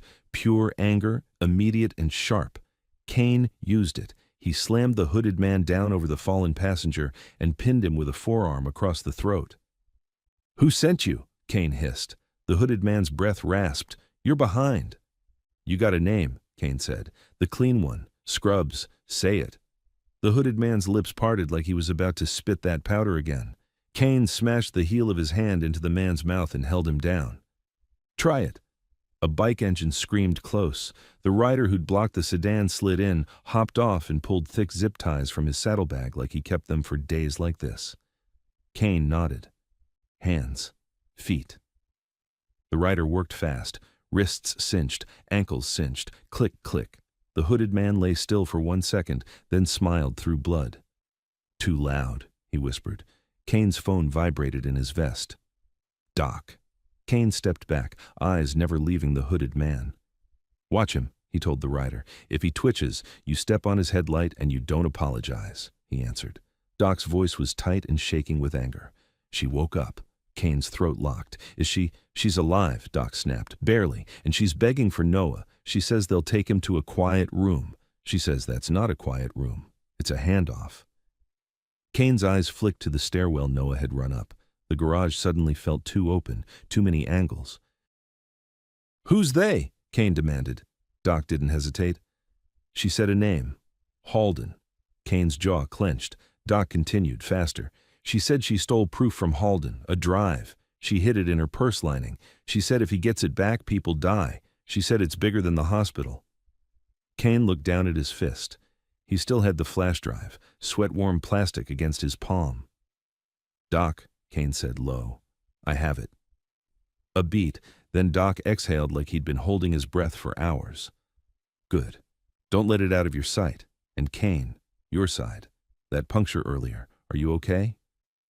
Kane touched the shallow scratch where the needle had grazed him. It burned cold. "Didn't go deep. Needle broke." "Doesn't matter," Doc snapped. "If there was anything on that tip, you don't wait. You get to me when you can, or you'll drop when it's worst." Kane swallowed. "Understood." Another voice cut in near Doc, distant and official. "Doctor, Sheriff's office is requesting custody." Doc's answer was venom. "Tell Mallory to choke." The line went dead. Kane shoved the phone away and crouched by the hooded man again. "Halden's your handler," Kane said. "Right?" The hooded man's eyes glittered. You think Halden matters." "Then who?" Kane asked. The hooded man's smile widened. "Rook." Kane's stomach tightened. "Rook who?" the hooded man whispered, almost kind. "Say it out loud and you won't live to regret it." Footsteps hit the stairwell above. Kane looked up. Noah came back down 3 steps, face twisted in panic, pulled by 2 security officers trying to keep it calm. "Noah," one guard said, voice too gentle. "We just need you to come with us." Noah saw Kane and tried to break away. The other guard caught his arm. "No!" Noah snapped, voice cracking. "Stop!" Kane surged forward, then forced himself to slow, hands visible. "Let him go." The guards froze when they saw the hooded man zip-tied on the ground. One guard lifted his radio. "Sir, step back. This is custody." "Sheriff's request." "No," Kane said. "This is abduction." The guard's grip tightened. Kane watched the guard's eyes flick, right, toward the garage exit lane, like he was checking timing. Kane felt cold certainty settle in. "Halden told you," Kane said quietly. The guard didn't answer. Kane took Noah's wrist, gentle but firm, and pulled him to his side. Noah pressed against Kane's hip, shaking hard. "Tell me where the quiet room is," Kane said. Silence. Kane nodded once. "Okay." He raised his mic. "President, parking garage, 2 security. They've got their hands on the kid. Halden's pushing." Static. Then the president's voice. Immediate. "Hold. We're coming." The guards tried to retreat up the stairs with Noah. They didn't get far. Harley engines rolled in from the far end of the garage, more than 1, more than 5, moving between pillars like a tide of shadow and chrome. They didn't swarm the guards. They cut the lanes. They sealed exits. The guards' confidence drained in real time. The first bike stopped beside Kane, and the rider stepped off. The president. He looked at Noah, then the tied-hooded man, then the guards, then Kane's face. "This building's rotten," he said. Kane held up the flash drive. "This is why." The president's gaze locked on it. "Then nobody leaves with the kid." The guards' radios exploded. Doors clanged. The garage started filling with uniforms answering the announcement. The hooded man on the ground smiled like he'd been waiting for this. "He doesn't chase," he rasped. "He summons." The president didn't look away from the stairwell. "Move the kid." 2 riders stepped tight around Noah, turning him into the center of a moving wall. Noah's eyes clung to Kane. Kane squeezed his shoulder once. Between them, "Don't stop." A side door burst open and more security spilled in, radios up, faces already convinced. Then Deputy Mallory walked in with 2 deputies behind him, cuffs out like he was arriving for a headline.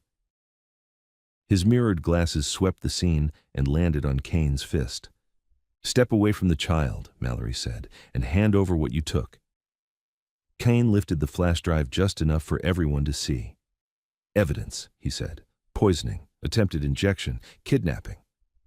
Mallory took a step forward and stopped as bikes rolled half a tire length, sealing the lane without touching him. Mallory's mouth tightened. "You want to obstruct me in my own county?" A calm set of footsteps came down the ramp behind the security line. Halden. Clean scrubs. Badge visible now like he'd stopped hiding. Clipboard in one hand, wristband printer in the other. He smiled at Noah like he was a favorite patient. "Noah," Halden said softly. "Come with me. Quiet room. You're safe." Noah recoiled. "That's him," he whispered to Kane. "That's the one." Halden's smile stayed in place, but his eyes slid to the flash drive. "Give me the drive," he said, voice still gentle, "and your mother gets the kind of care people like you can't buy." The threat sat under the kindness, clean and sharp. The president's voice went flat. "Touch the kid and you don't leave this garage." Halden sighed, almost bored, and nodded once at Mallory. Mallory raised his cuffs. "Take them," he ordered. Security started moving in from both sides. Kane's vision pinched at the edges again, cold sweat under his vest, and he understood Halden wasn't here to negotiate. He was here to own the last 10 seconds. Kane could feel the garage closing in, not physically. There was still space between pillars, lanes, parked cars, but the options were shrinking. Every radio crackle was another door shutting somewhere. Every uniform stepping in was another hand reaching for Noah. Mallory lifted his cuffs like a promise. Security moved in from both sides, trying to turn the bikes into the problem and the kid into procedure. Halden stood behind it all, clean and calm, eyes fixed on the flash drive like it was oxygen. "Last chance," Halden said softly. "Give it to me and we stop escalating." The president didn't raise his voice. "You already escalated when you poisoned a mother."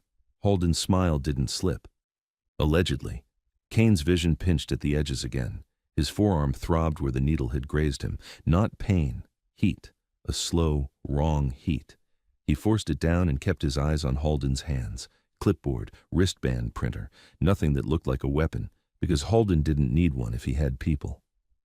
Mallory nodded at his deputies. "Take him," he ordered, pointing at Kane. One deputy stepped forward, and Kane saw it in the man's posture. He didn't want to fight. He wanted a clean arrest, a neat story. "Biker obstructs law enforcement." Kane opened his hands. "I'm not running," he said, "but you don't touch the kid." Mallory's lips curled. "I'll touch whoever I want." The president angled slightly, blocking the lane with his body. "Wrong." Security surged another half step, and the garage filled with overlapping voices, orders, warnings, someone yelling about liability. Noah pressed into the rider's wall, shaking, eyes flicking between Halden and Kane like he was trying to decide which nightmare was real. Kane leaned toward the president without turning his head. "Move him," he murmured. The president didn't look at Kane. His gaze stayed on Halden.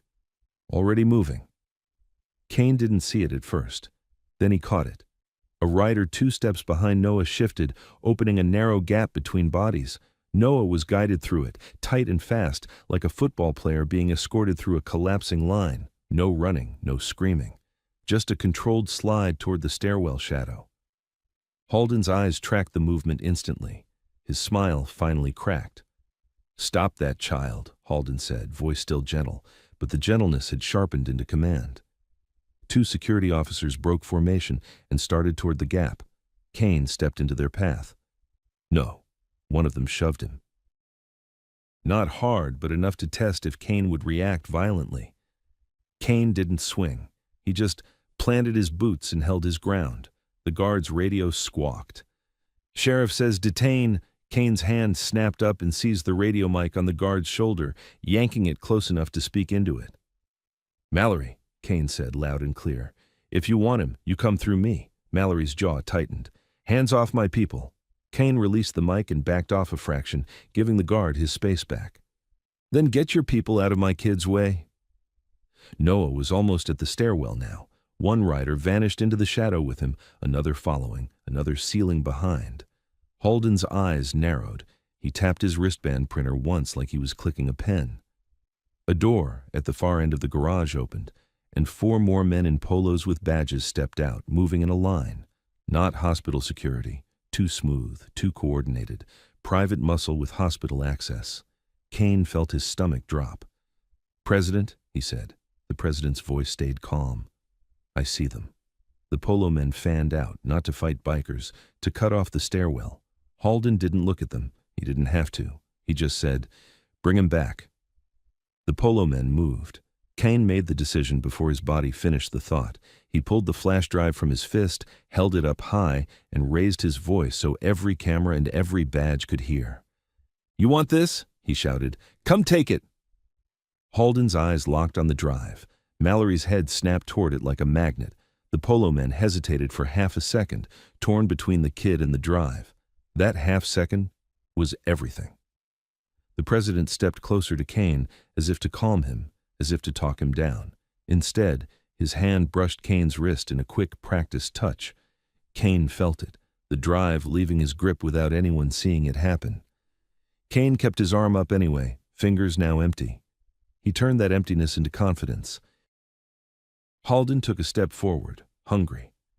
"Give it to me," he said, quieter now, as if lowering the volume would make it easier to obey. Kane smiled with his mouth only. "You first.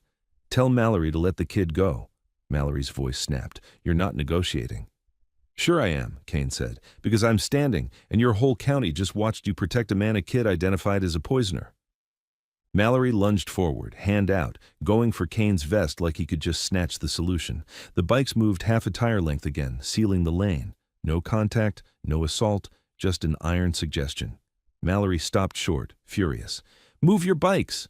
The president's tone stayed flat. "You move your lies." Halden's eyes flicked, sharp, scanning. He knew the drive had shifted. He knew it wasn't in Kane's hand anymore. He was trying to spot where it went. Kane watched him read the room like a predator reading wind. Halden's gaze snapped toward the stairwell shadow where Noah had disappeared. Then Halden's face changed just slightly. He'd realized he'd been played. "Get him," Halden said, and this time the softness was gone. Mallory didn't hesitate. "Cuff him," he ordered. Two deputies stepped in hard, and Kane let them. He turned his body, offered his wrists, kept it clean. The cuffs snapped shut, cold metal biting leather-worn skin. Mallory yanked Kane forward by the chain between cuffs. "Thought you were tough," Mallory hissed. "Turns out you're just loud." Kane leaned in close enough that Mallory could smell the blood on his breath. "I'm not the loud one," Kane said. "You are. You brought sirens and badges for a robbery." Mallory's eyes flashed. He shoved Kane toward the sheriff SUV. Halden didn't follow. He watched the stairwell. He watched the rider's wall. He watched for Noah. The polo men moved again, fast now, pushing toward the stairwell entrance. The president stepped into their path. "Back," he said. One polo man reached inside his jacket, and Kane felt the garage tilt toward catastrophe. Not a gun, something smaller, a taser. The polo man brought it up, and before he could fire, the president's fist smashed into his wrist with a short, brutal motion that knocked the taser to the ground. A rider's boot pinned it instantly. Everything paused for half a second, like the whole garage held its breath. Then it broke. Security surged. Riders tightened. Deputies shouted. Someone yelled, "Get down!" and car alarms started chirping as bodies bumped vehicles.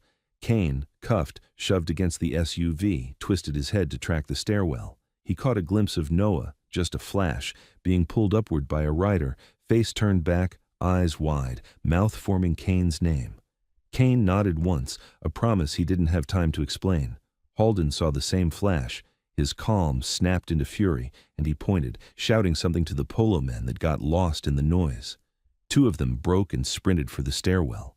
The president moved like a gate closing. Riders slammed into position, blocking the stairwell door with bodies and bikes and shoulders, not punching, not stomping, just occupying space so completely that the polo men couldn't pass without going loud. Halden's voice cut through, now sharp and ugly. "You don't understand what you're holding." The president didn't look at him. "We understand exactly." Mallory shoved Kane into the back seat of the SUV, hard enough that Kane's shoulder hit the frame. The door slammed. For a second, Kane was trapped behind glass and metal, watching chaos through a narrow window. He saw Halden step back, pull out his phone, and make a call with a calm face again, like anger was something he could switch off when it stopped being useful. Mallory climbed into the front seat. "We're leaving," he barked at his driver. The driver hesitated. "They've got bikes. Drive!" Mallory snapped. The SUV lurched forward. A Harley rolled into its path and stopped, engine rumbling. Then another, then another. The exit lane became a wall of chrome and patches. Mallory leaned out his window and screamed, "Move!" The riders didn't move. The president walked into view at the SUV's hood, eyes on Mallory. "You don't get to take him and then go hunt the kid." Mallory's face twisted. "I can do whatever I want." The president's voice dropped. "No." Behind the president, Kane saw it, a rider slipping out of the garage shadow, moving fast, head down. Noah wasn't with him anymore. Noah was gone. Halden realized at the same moment. His head snapped, scanning the stairwell, the side doors, the garage ramps. He took one step forward, as if he could physically rewind time. Then Halden pointed straight at Kane's SUV and shouted, "Take him anyway! He knows where the drive is!" Kane's stomach tightened. Halden didn't care if Kane went to jail. Halden cared if Kane stayed alive long enough to tell the wrong people. Mallory turned his head slightly, looking back through the open partition at Kane. For the first time, Mallory's expression wasn't angry. It was empty. He reached down toward the center console. Kane's pulse slammed as he saw what Mallory's hand closed around. Not a gun, a small medical cooler. Mallory popped the lid with one hand, pulled something out, and Kane felt ice crawl up his spine. A syringe. Clear liquid. No label. Mallory didn't even try to hide it. He held it up like it was a joke only he understood. Kane pressed his cuffed hands together, wrists straining, and slammed them against the window once hard to get the president's attention. The president's head turned. Kane mouthed one word through the glass. Needle. The president's eyes sharpened instantly. Mallory smiled and leaned back, syringe angled toward the partition as if he was about to reach in through the gap. Outside, Holden's phone call ended. He looked straight at the garage exit, then past it, toward the road. And Kane realized what Holden was doing. If Noah got out, Holden would chase. If the drive got out, Holden would chase harder, and the fastest place to choke a chase wasn't a garage, it was a highway. Mallory's hand lifted the syringe toward Kane's arm, and the president's fist smashed down onto the SUV's hood so hard the metal dented, the sound cracking like a gunshot as riders surged, the lane locked, the world tightened, and Mallory's door handle jerked as someone ripped it open from outside. The driver door flew open like it had been ripped off its routine. A rider yanked it wide, and Mallory's arm jerked back, syringe still in his fist, his face twisting in shock that anyone would touch him. The president leaned in, one hand clamped on Mallory's wrist so hard the deputy's knuckles whitened. "Put it down," he said. Mallory tried to jerk free. The syringe tip wobbled, hunting for skin. Kane smashed his cuffed hands up between them, metal clanging against the partition. The movement wasn't graceful, it was desperate. It knocked Mallory's forearm offline just enough that the needle scraped plastic instead of flesh. The president used that half-inch. He twisted Mallory's wrist outward, sharp and controlled, and the syringe popped free, bouncing on the seat. A second rider snatched it instantly and held it up like a trophy nobody wanted. Mallory's sunglasses didn't hide the panic anymore. "You just assaulted a deputy." "No," the president said. "You just tried to inject a man in custody." Mallory lunged for the syringe anyway, more instinct than logic. The president slammed him back into the seat, forearm across his chest, and Kane heard Mallory's breath punch out. The garage lane was jammed with bikes now, engines low, the air thick with heat and gasoline. Security and deputies were frozen in a messy half-circle, all of them seeing too much at once. A cuffed biker in the back seat, a sheriff deputy reaching for a needle, a hospital admin standing behind them with a calm face that didn't belong to the moment. Holden didn't shout. He didn't need to. He raised his phone and spoke into it, quiet, precise, and around the garage doors started opening. More uniforms, more security, more people arriving with partial information and full confidence. Kane leaned forward as far as the cuffs allowed and met the president's eyes. "Noah?" "Out," the president said. "Moving." Kane exhaled once, then felt it catch. His forearm burned like someone had poured ice water under the skin. He didn't say it, not yet. Mallory spat, furious. "You're all going down." The president didn't blink. Maybe, but not today. He grabbed Kane's cuffs at the chain and yanked him toward the door. "Out now." Kane slid out of the SUV and hit the concrete with his boots, vision swaying for half a second. He steadied himself against the doorframe and forced his focus back onto the only thing that mattered. Keep Noah alive, keep the drive out of Holden's hands, keep Doc breathing room to work. Holden stepped forward a single pace, just enough to make it look like he was approaching to calm the situation. He wasn't looking at Kane anymore. He was looking at the lanes and exits, reading routes, planning the chase. "Everyone relax," Holden said, voice soothing, the exact tone a hospital uses when it wants people to stop thinking. "This is spiraling. Let law enforcement handle it." The president turned his head toward Holden like a slow gun. "You're not law enforcement." Holden's smile stayed. "I'm administration." "And you're the reason a mother almost died on a curb," Kane said, voice rough. Holden finally looked at Kane directly. His eyes were clean, bright, empty. "Almost," he said. The word landed like a slap. Kane felt heat surge behind his ribs.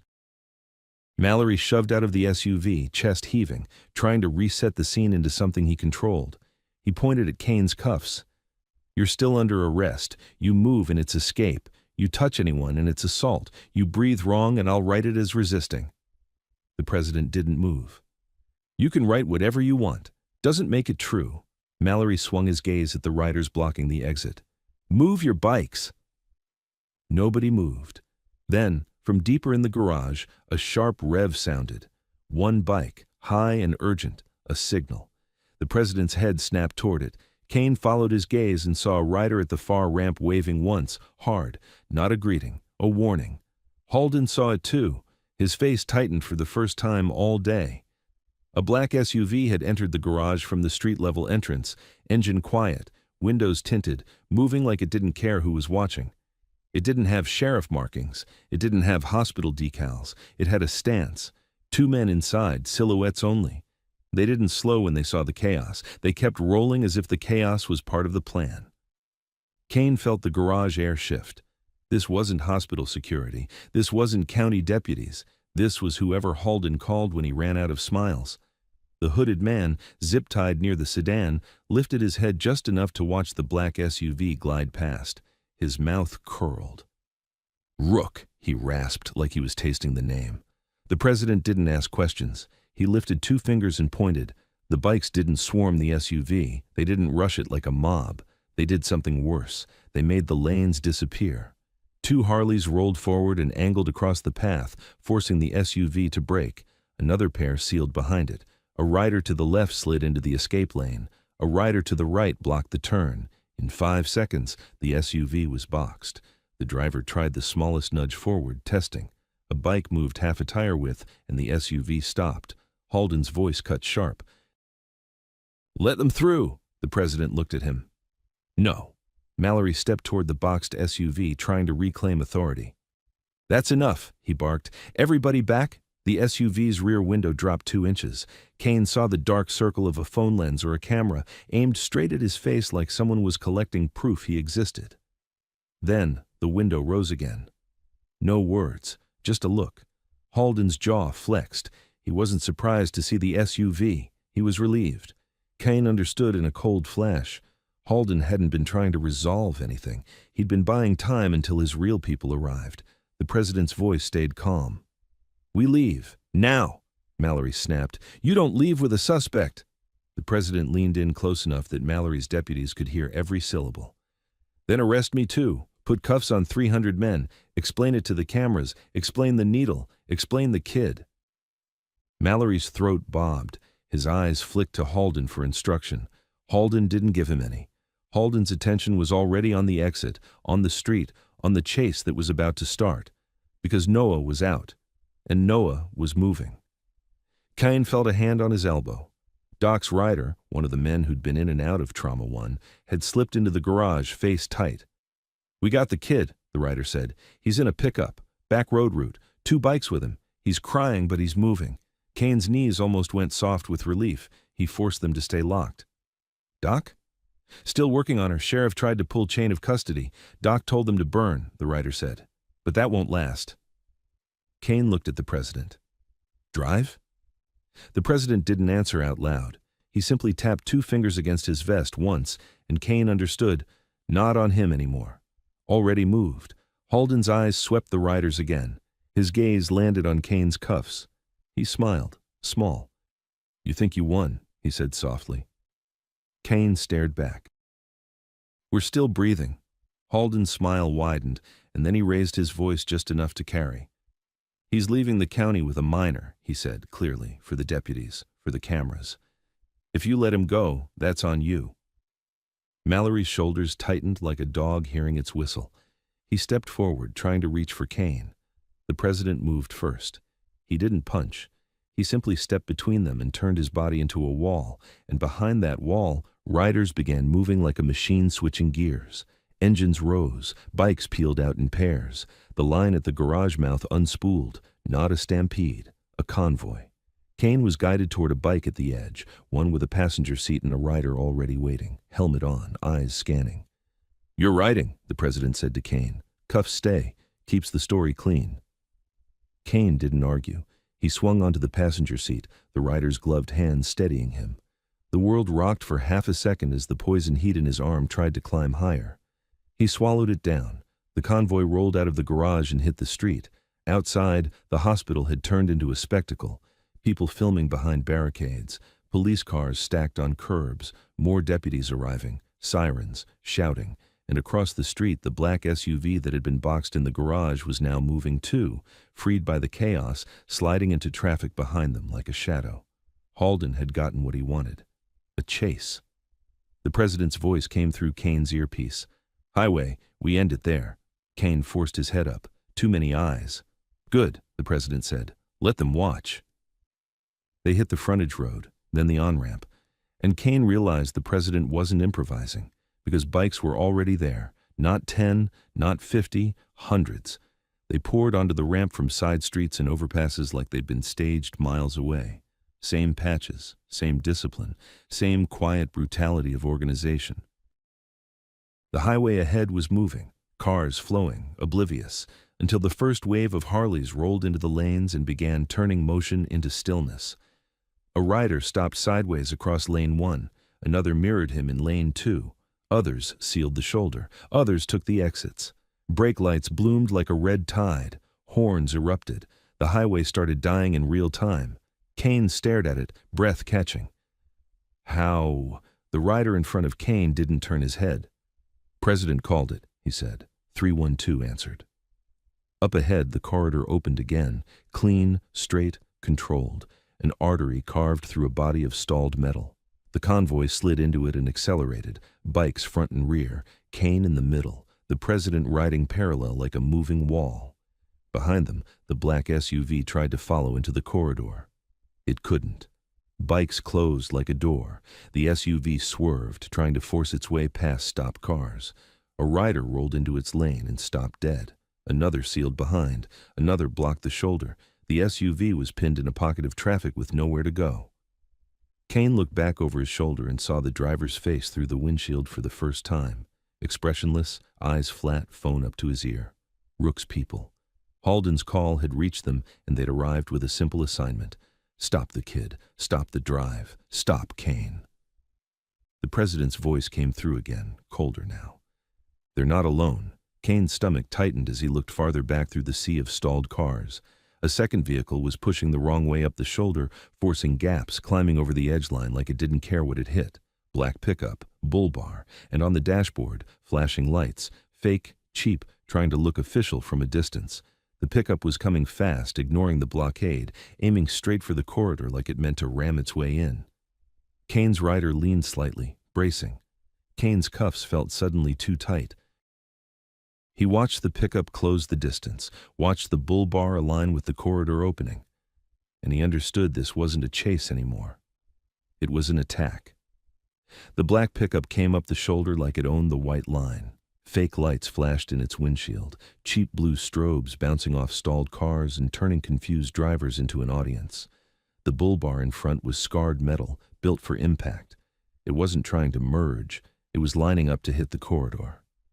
Kane felt the rider under him brace, subtle shift in hips, weight settling like a fighter planning feet. The corridor ahead stayed clean for the convoy, bikes holding it open like a zipper, but the pickup was closing fast from the right, using the shoulder as a runway. In Kane's earpiece, the president's voice stayed steady. "Don't scatter. Hold the line."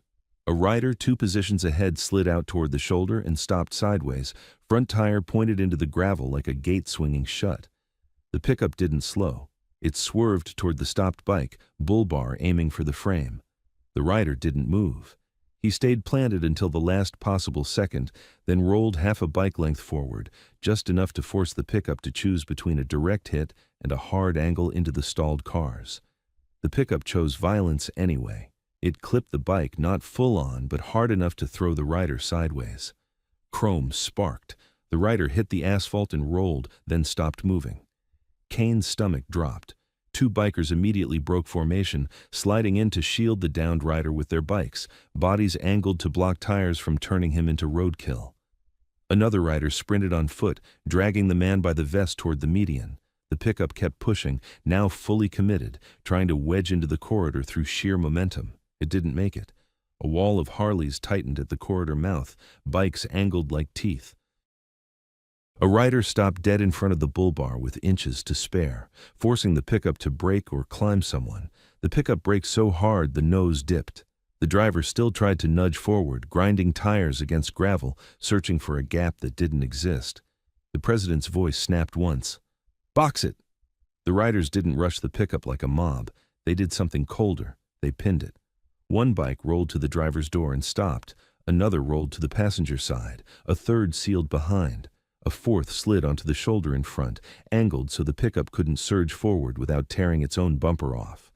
The pickup sat trapped in a pocket of stopped cars and chrome, engine growling like an animal in a cage.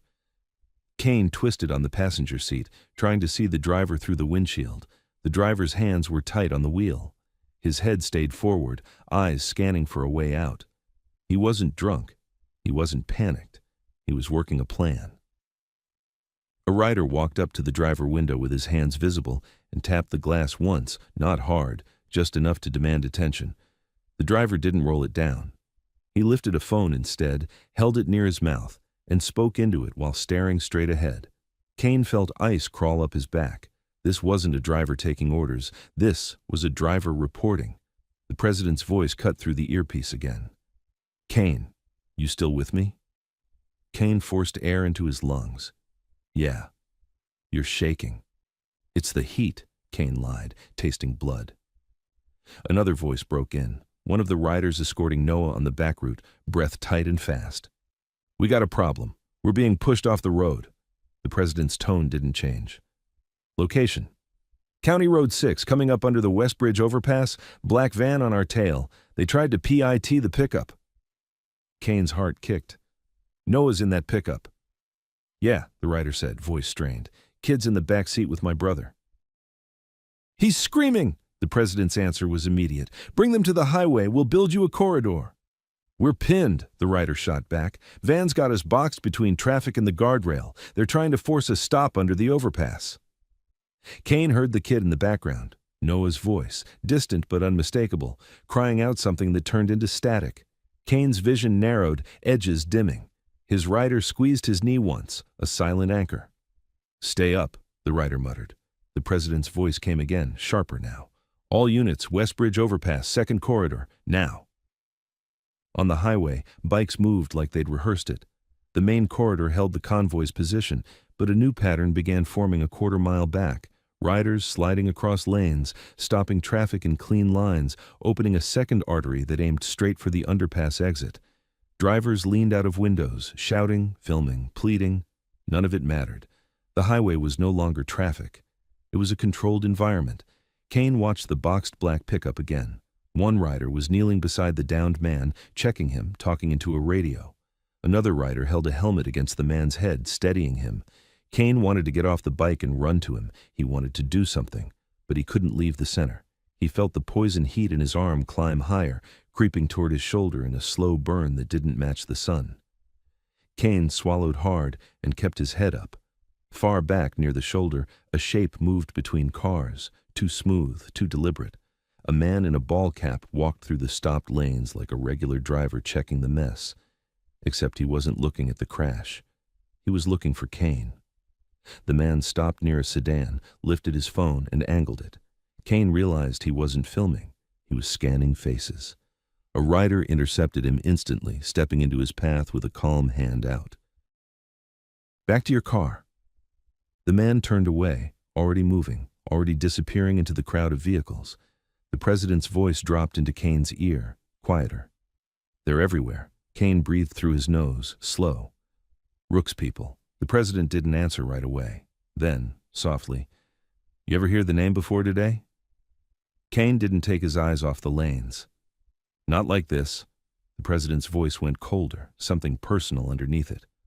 "I have." Kane turned his head just enough to see the president riding parallel in the corridor, posture perfect, eyes scanning. "You gonna tell me why?" The president's jaw flexed once. "When this is over." The overpass was coming into view now, concrete ribs above the highway, shadows spilling across the lanes. Under it, the second corridor was forming like a throat opening. And then they appeared. A dented pickup shot out from the underpass exit, tires chirping as it hit the edge of the highway shoulder. Two Harleys flanked it like outriders. The pickup's back window was cracked, and Kane saw a small face in the rear seat, Noah, pressed against the glass, mouth open in a scream that the highway noise swallowed. Behind the pickup, a black van burst out of the shadow, too fast, too close, trying to climb into the corridor behind them. The riders didn't let it. Two bikes dropped into the van's path and stopped dead, forcing it to brake. The van swerved toward the shoulder. A third bike slid in and sealed it. The van slammed into the brakes so hard its front end dipped and bounced, and for a second it looked like it might ram anyway. It didn't. Instead, the passenger door popped open while it was still rolling. A man leaned out with his arm extended. Not a gun. A small injector pistol, compact, quiet, designed to look like nothing from far away. Kane's blood turned to ice. The man aimed at the pickup carrying Noah. The president saw it at the same time. "Down!" A rider threw his bike sideways in a controlled slide, metal scraping asphalt, and the sliding mass took the shot meant for the pickup. Something snapped against the bike's fairing and disappeared. The rider rolled, came up, and kept moving, limping. The pickup surged into the second corridor and then merged toward the main corridor where Kane was. Two riders tightened around it instantly, turning it into the center of a moving shield. Noah's face appeared in Kane's peripheral, tear-streaked, terrified, alive. Kane tried to shout his name, but his throat locked. The president's voice came hard. "Bring the kid to me." The pickup slowed, edging toward the president's position. That's when the boxed black pickup, the one with fake lights, made its real move. The driver threw it into reverse, not to escape forward, to create space. The truck lurched backward into the stalled lane behind it, forcing a car to honk and brake, opening a diagonal gap along the shoulder. Then the pickup gunned it forward, hard, bull bar angled toward the second corridor where Noah's pickup was sliding in. It wasn't trying to hit Kane anymore. It was trying to hit Noah. Kane's world narrowed to one point, the bull bar lining up with the kid's truck. His body moved before his brain finished the calculation. He shoved himself off the passenger seat. The cuffs bit into his wrists as he jumped, chain clanking. His boots hit asphalt and his knees buckled for half a second, but he ran anyway, straight toward the gap between the bull bar and Noah's pickup. Riders shouted, tires squealed, someone slammed a hand on a horn and held it until it became a continuous scream.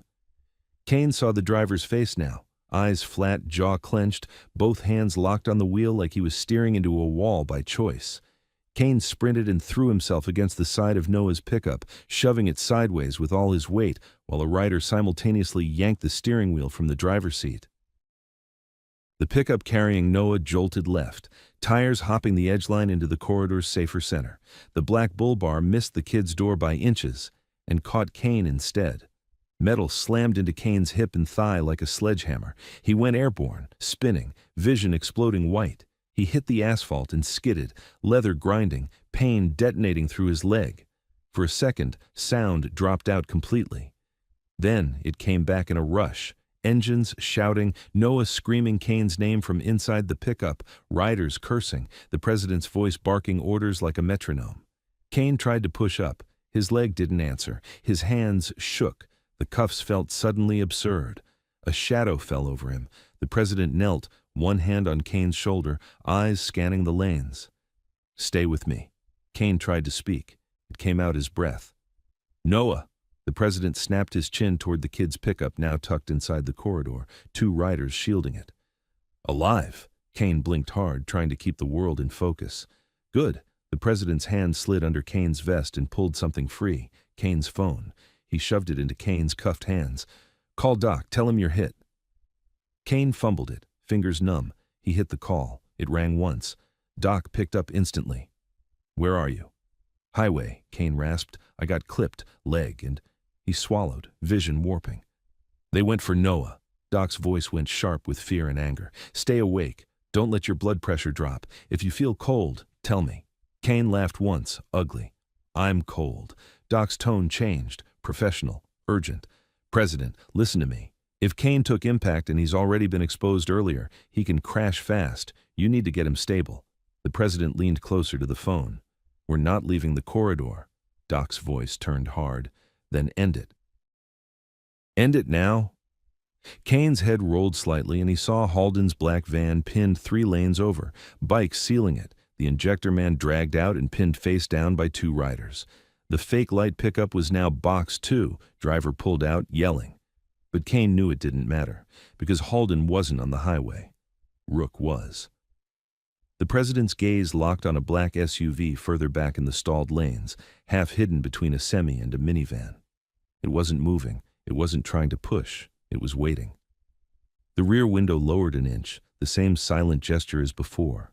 A phone lifted, a camera lens aimed, and Kane heard the president speak a name like it tasted bad. "Rook." The phone in Kane's hands vibrated with an incoming call on the second line. Unknown number. Kane answered because he had no choice. "Yeah," a voice came through, calm and close like it was sitting in the seat beside him. "You just bought the kid 5 more minutes," it said. Kane's throat tightened. "Who is this?" A small pause, a smile in the silence. "You already know." Kane tried to sit up and couldn't. The president's hand pressed him down gently but firmly. The voice continued, unhurried. "Here's what happens next. You hand over the drive, and the boy keeps his mother." Kane's vision blurred. He forced it clear. "You don't have her." Another smile. "No, but I have what you need more." Kane heard a sound on the line, small, choked, terrified. A child trying not to cry. Noah. Kane's blood went to ice as the voice said, softly, almost kindly, "Look at the rear view of the pickup." Kane's head felt too heavy for his neck. The highway noise came in waves, engines, horns, distant shouting, then dipped out again like someone was turning a dial. "Look at the rear view of the pickup," the voice said. Kane forced his eyes toward Noah's truck. The pickup sat inside the corridor, 2 bikes tight on either side like steel ribs. The driver, one of the riders, had both hands on the wheel, knuckles white, face turned half back in fear. And in the rearview mirror, reflected between the front seats, Kane saw it. A man in the back seat. Not one of their riders. No patch, no helmet, dark cap pulled low, one arm wrapped around Noah's chest from behind like a seatbelt. The other hand held a compact injector pressed against the soft spot under Noah's jaw. Noah was frozen, tears streaking down his face, trying not to breathe too hard because every breath moved the needle. Kane's blood turned to ice so fast it felt like it cracked. The voice on the phone stayed calm, intimate. "You see him." Kane swallowed. "Rook." A small pause like approval. "Good. You learn fast." Kane's cuffed hands shook against his lap. His legs screamed when he tried to shift, and his body reminded him, again, how close he was to going down hard. The president crouched beside Kane, eyes tracking the pickup, then the stalled lanes, then the black SUV half hidden behind a semi. The SUV's rear window was still cracked. A phone was still held up like an eye. The president spoke without looking at Kane. "Put it on speaker." Kane did. The tinny voice filled the space between engines. "You've got a boy in a truck," Rook said. "You've got a drive. You've got a corridor you think you control. Here's what you don't have. Time." The president's voice was flat. "Let him go," Rook chuckled once. "I will, when the drive is in my hand." Kane rasped, forcing air. "You don't even know what's on it." "I don't need to," Rook said. "Halden needs it. Mallory needs it. And if they need it, I get paid to return it." Kane heard Noah's breath hitch through the phone. Then a soft, broken sound, Noah trying not to cry out. Kane's chest clenched so hard he thought it might split his ribs. The president leaned closer to the pickup, eyes narrowed at the man holding Noah. "That man in the back seat," he said. "He's not getting out of here." Rook's tone didn't change. "He doesn't have to. He just has to press." Kane watched the injector tip shift a millimeter as the man tightened his grip. Noah flinched, and the bikes around the pickup rolled half a tire length inward like they could physically squeeze the danger out of the cab. The president's jaw flexed once. "Where do you want the handoff?" Rook answered immediately. "Open the corridor behind the pickup. Let my SUV roll up. You place the drive on the asphalt, step back, the boy walks." Kane's eyes flicked to the president. He could see the calculation behind the calm. Every option, every angle, every way this could turn into a dead kid. Kane forced his voice out. "Don't." The president didn't look at him. "We don't trade kids for pride." Kane's vision blurred at the edges. He tasted metal. He couldn't tell if it was blood or his own fear. The president raised his mic. "All units," he said, low and controlled. "Hold positions. No sudden moves. Nobody fires. Nobody rushes. We keep the kid breathing." The corridor behind Noah's pickup opened by inches, bikes sliding, engines idling, making a narrow lane. The black SUV rolled forward out of the stalled lanes, slow, confident, like it believed the highway belonged to it. It slid into the lane with its windows up, paint clean, no plates Kane could see. It stopped 20 yards behind the pickup. Rook's voice came through the phone again, amused. "See how easy it gets when you're reasonable?" The president stood, hands visible, posture relaxed like he was stepping into a conversation instead of a battlefield. A rider approached him from the corridor edge and placed something into the president's palm. A flash drive. Kane's stomach dropped. The president met Kane's eyes for the first time in minutes. His gaze was steady, unblinking, and Kane understood. Not the real one, a decoy. Walk toward the open space between the SUV and the pickup, boots slow on asphalt. The SUV's rear window lowered a few inches. A man's voice, Rook's real voice now, not distorted, carried out, calm and close. Put it down. The president crouched and placed the decoy on the road like it weighed nothing, then stood and took 3 steps back. In the pickup, the man behind Noah spoke into Noah's ear, too quiet for anyone else to hear. Noah's eyes squeezed shut. He shook his head, tiny, terrified. Kane's hands clenched in the cuffs until the metal bit. The SUV's driver door opened.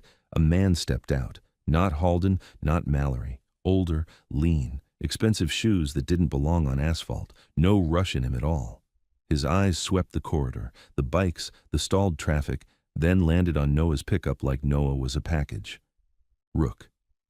Kane felt something ugly and deep in his chest, like recognizing a predator by the way the air changed around him. Rook walked to the drive on the asphalt and bent to pick it up. He didn't even check it. He just held it between 2 fingers, like a cigarette. Boy walks, Rook said. The man in the back seat of the pickup tightened his arm around Noah. Noah's lips trembled. He mouthed Kane's name without sound. The injector stayed pressed to Noah's neck. The president didn't move. Now. Rook sighed, almost annoyed, and lifted his phone. Do it. In the pickup, the man behind Noah shifted as if to open his door, and in that microsecond, the president did something Kane didn't expect. He stepped forward, 1 pace, eyes locked on Rook. Before you go, the president said, tell Halden he's finished. Rook's gaze flicked up, irritated. I don't take messages from bikers. The president's face didn't change. You used to. The words hit Rook like a slap. His eyes sharpened, recognition flickering. Kane's throat tightened. That was the connection the president hadn't said out loud. Rook's mouth curled. So that's who you are, the president nodded once. That's who I was. Rook's smile grew, thin and ugly. Then you know how this ends. You give me what I need. And you live with it. The president's voice dropped. No, you live with it. Rook's eyes narrowed. What did you do? The answer came from above, not from the corridor. A helicopter thumped over the highway, low and loud, wind chopping the heat shimmer into chaos. Every head turned, phones lifted higher. The sound of rotors swallowed horns and engines like the sky had taken control. A spotlight hit the corridor. Then a voice boomed from a loudspeaker, authoritative, amplified, impossible to ignore, ordering everyone to freeze, to stand down, to keep hands visible. Troopers appeared at the far end of the blockade, moving in a line with rifles shouldered but muzzles down, using cars and guardrails as cover, shouting commands that landed with real authority. And behind them, dark jackets with big letters, Federal, moved with purpose toward the center of the corridor. Rook's face shifted for the first time. Not fear. Calculation turning to damage control. He looked at the drive in his hand like it had betrayed him. The president didn't look away. It's already copied, he said. Already delivered. Already in the wrong hands for you. Rook's jaw tightened. Liar. The president nodded once toward a rider at the corridor edge. The rider held up a phone for 1 second, screen glowing with a file transfer confirmation and a name Kane didn't recognize. Then tucked it away. Rook's calm cracked. In Noah's pickup, the man with the injector pressed harder, panic slipping into his grip. Noah whimpered, high and thin. Kane's body tried to move even though it couldn't. He dragged 1 knee under him and immediately saw stars. The president's hand shot back, a silent command to stay down. Rook lifted his chin toward the pickup. Press, he said, cold now. The injector man's thumb moved, and the rider in the pickup's driver's seat did the only clean thing left. He slammed the truck into park, whipped his elbow back like a hammer, and drove it into the injector man's ribs, hard, twice, just enough to loosen the hold. Noah twisted free a few inches. A biker on the passenger side yanked the door open and reached in, grabbing Noah under the arms, dragging him out like pulling someone from a fire. The injector man lunged after him. A trooper's shout cracked through the air. "Don't move!" The injector man moved anyway. A rider hit him low, shoulder into hips, dumping him onto the asphalt. Two more pinned his arms. The injector skittered and was kicked away. Noah stumbled, then ran, straight into the president's arms. The president caught him and held him for half a second, tight and real, then handed him to the riders behind him like passing something fragile down a line. Noah's eyes found Kane. He broke free of the hands guiding him and sprinted toward Kane, face wrecked with relief and terror. He dropped to his knees beside Kane and grabbed Kane's cuffed hands carefully, like Kane might shatter.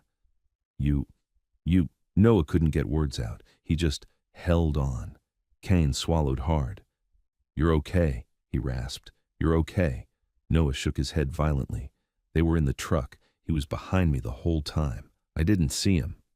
"You're okay," Kane repeated, because it was the only truth that mattered. Rook stood still for 1 second too long. He looked at the helicopter, the troopers, the federal agents closing in, and then he made a choice. He turned to get back into his SUV. Two riders rolled their bikes half a tire length into his path. Rook stopped, eyes cold. "Move," he said. The president stepped closer, hands visible. "It's done." Rook's mouth curled. "Nothing's done." A federal agent, short hair, hard posture, raised a hand. "Rook," she shouted, "hands where I can see them." Rook didn't look at her. He looked at the president. "You think you saved a boy," he said softly. "You just showed me where to press next time." The president didn't blink. "Next time won't be in a hospital." Rook's eyes flicked to Kane on the ground, to Noah kneeling beside him, to the cuffs still on Kane's wrists, like the county had tried to write its own ending. Then Rook did something almost casual. He tossed the decoy drive onto the asphalt like garbage. It hit the road and bounced. A federal agent moved in fast. Another agent grabbed Rook's arm. Rook resisted, just enough to make it ugly, then stopped as if he'd decided the optics mattered more than the fight. Mallory's SUV was pinned farther up the corridor, deputies forced out, hands up, faces pale. Halden was on the shoulder near the troopers, still in scrubs, still trying to talk his way into control, until an agent snapped cuffs on him and Halden's calm finally broke into something like panic. Doc's voice crackled in Kane's earpiece, frantic. "Kane, talk to me!" Kane forced his mouth to work. "Kid's safe," he breathed. Doc's exhale sounded like it hurt. "Good. Now you. Stay awake." Kane tried. The highway tilted. The sky looked too bright. The poison heat in his arm felt like it had climbed into his chest. Noah clutched Kane's cuffed hands tighter. "Don't die," he whispered, broken. Kane blinked slowly and focused on Noah's face, on the fact that Noah was here, and breathing and not in the backseat of a truck with a needle at his throat. "I'm not," Kane lied, because Noah needed it. The president crouched beside them, eyes scanning everything even now. He reached into his vest and pulled a small tool, then leaned to Mallory's deputy. Young, shaken, staring at the needles and the agents and the helicopter, like his world had split open. "Key," the president said. The young deputy hesitated, then fumbled his keyring forward with trembling fingers. The president unlocked Kane's cuffs. The metal fell away. Kane's hands dropped, suddenly too heavy, and Noah grabbed them anyway, holding on like it was the only anchor left. Sirens approached, real ambulances this time, cutting through the dead highway with the corridor already built for them. The president stood and looked down the line of stopped cars where thousands of people had watched the whole thing through windshields and phone screens. He didn't wave. He didn't posture. He just turned back to Kane, to Noah, to the mess they'd survived. "Doc gets him," the president said, voice low. "Then we finish the rest." Kane tried to nod and felt the world smear. Noah's voice was the last clear thing he heard. "Tell my mom. Tell her I didn't leave." Kane managed a breath that almost became a laugh. "She's going to tell you herself." Then the paramedics were there, hands on him, lights in his eyes, voices overlapping, a stretcher sliding under his broken leg, and Noah's small hand, still gripping his fingers, until someone gently peeled it away. As they lifted Kane, he caught one final glimpse down the corridor. Rook being walked toward a trooper line, head high, expression unreadable. Halden in cuffs, finally silent. Mallory shouting until an agent shut him down. And the president, standing alone in the middle of the highway he'd frozen, watching the arrests like he was watching a debt get paid.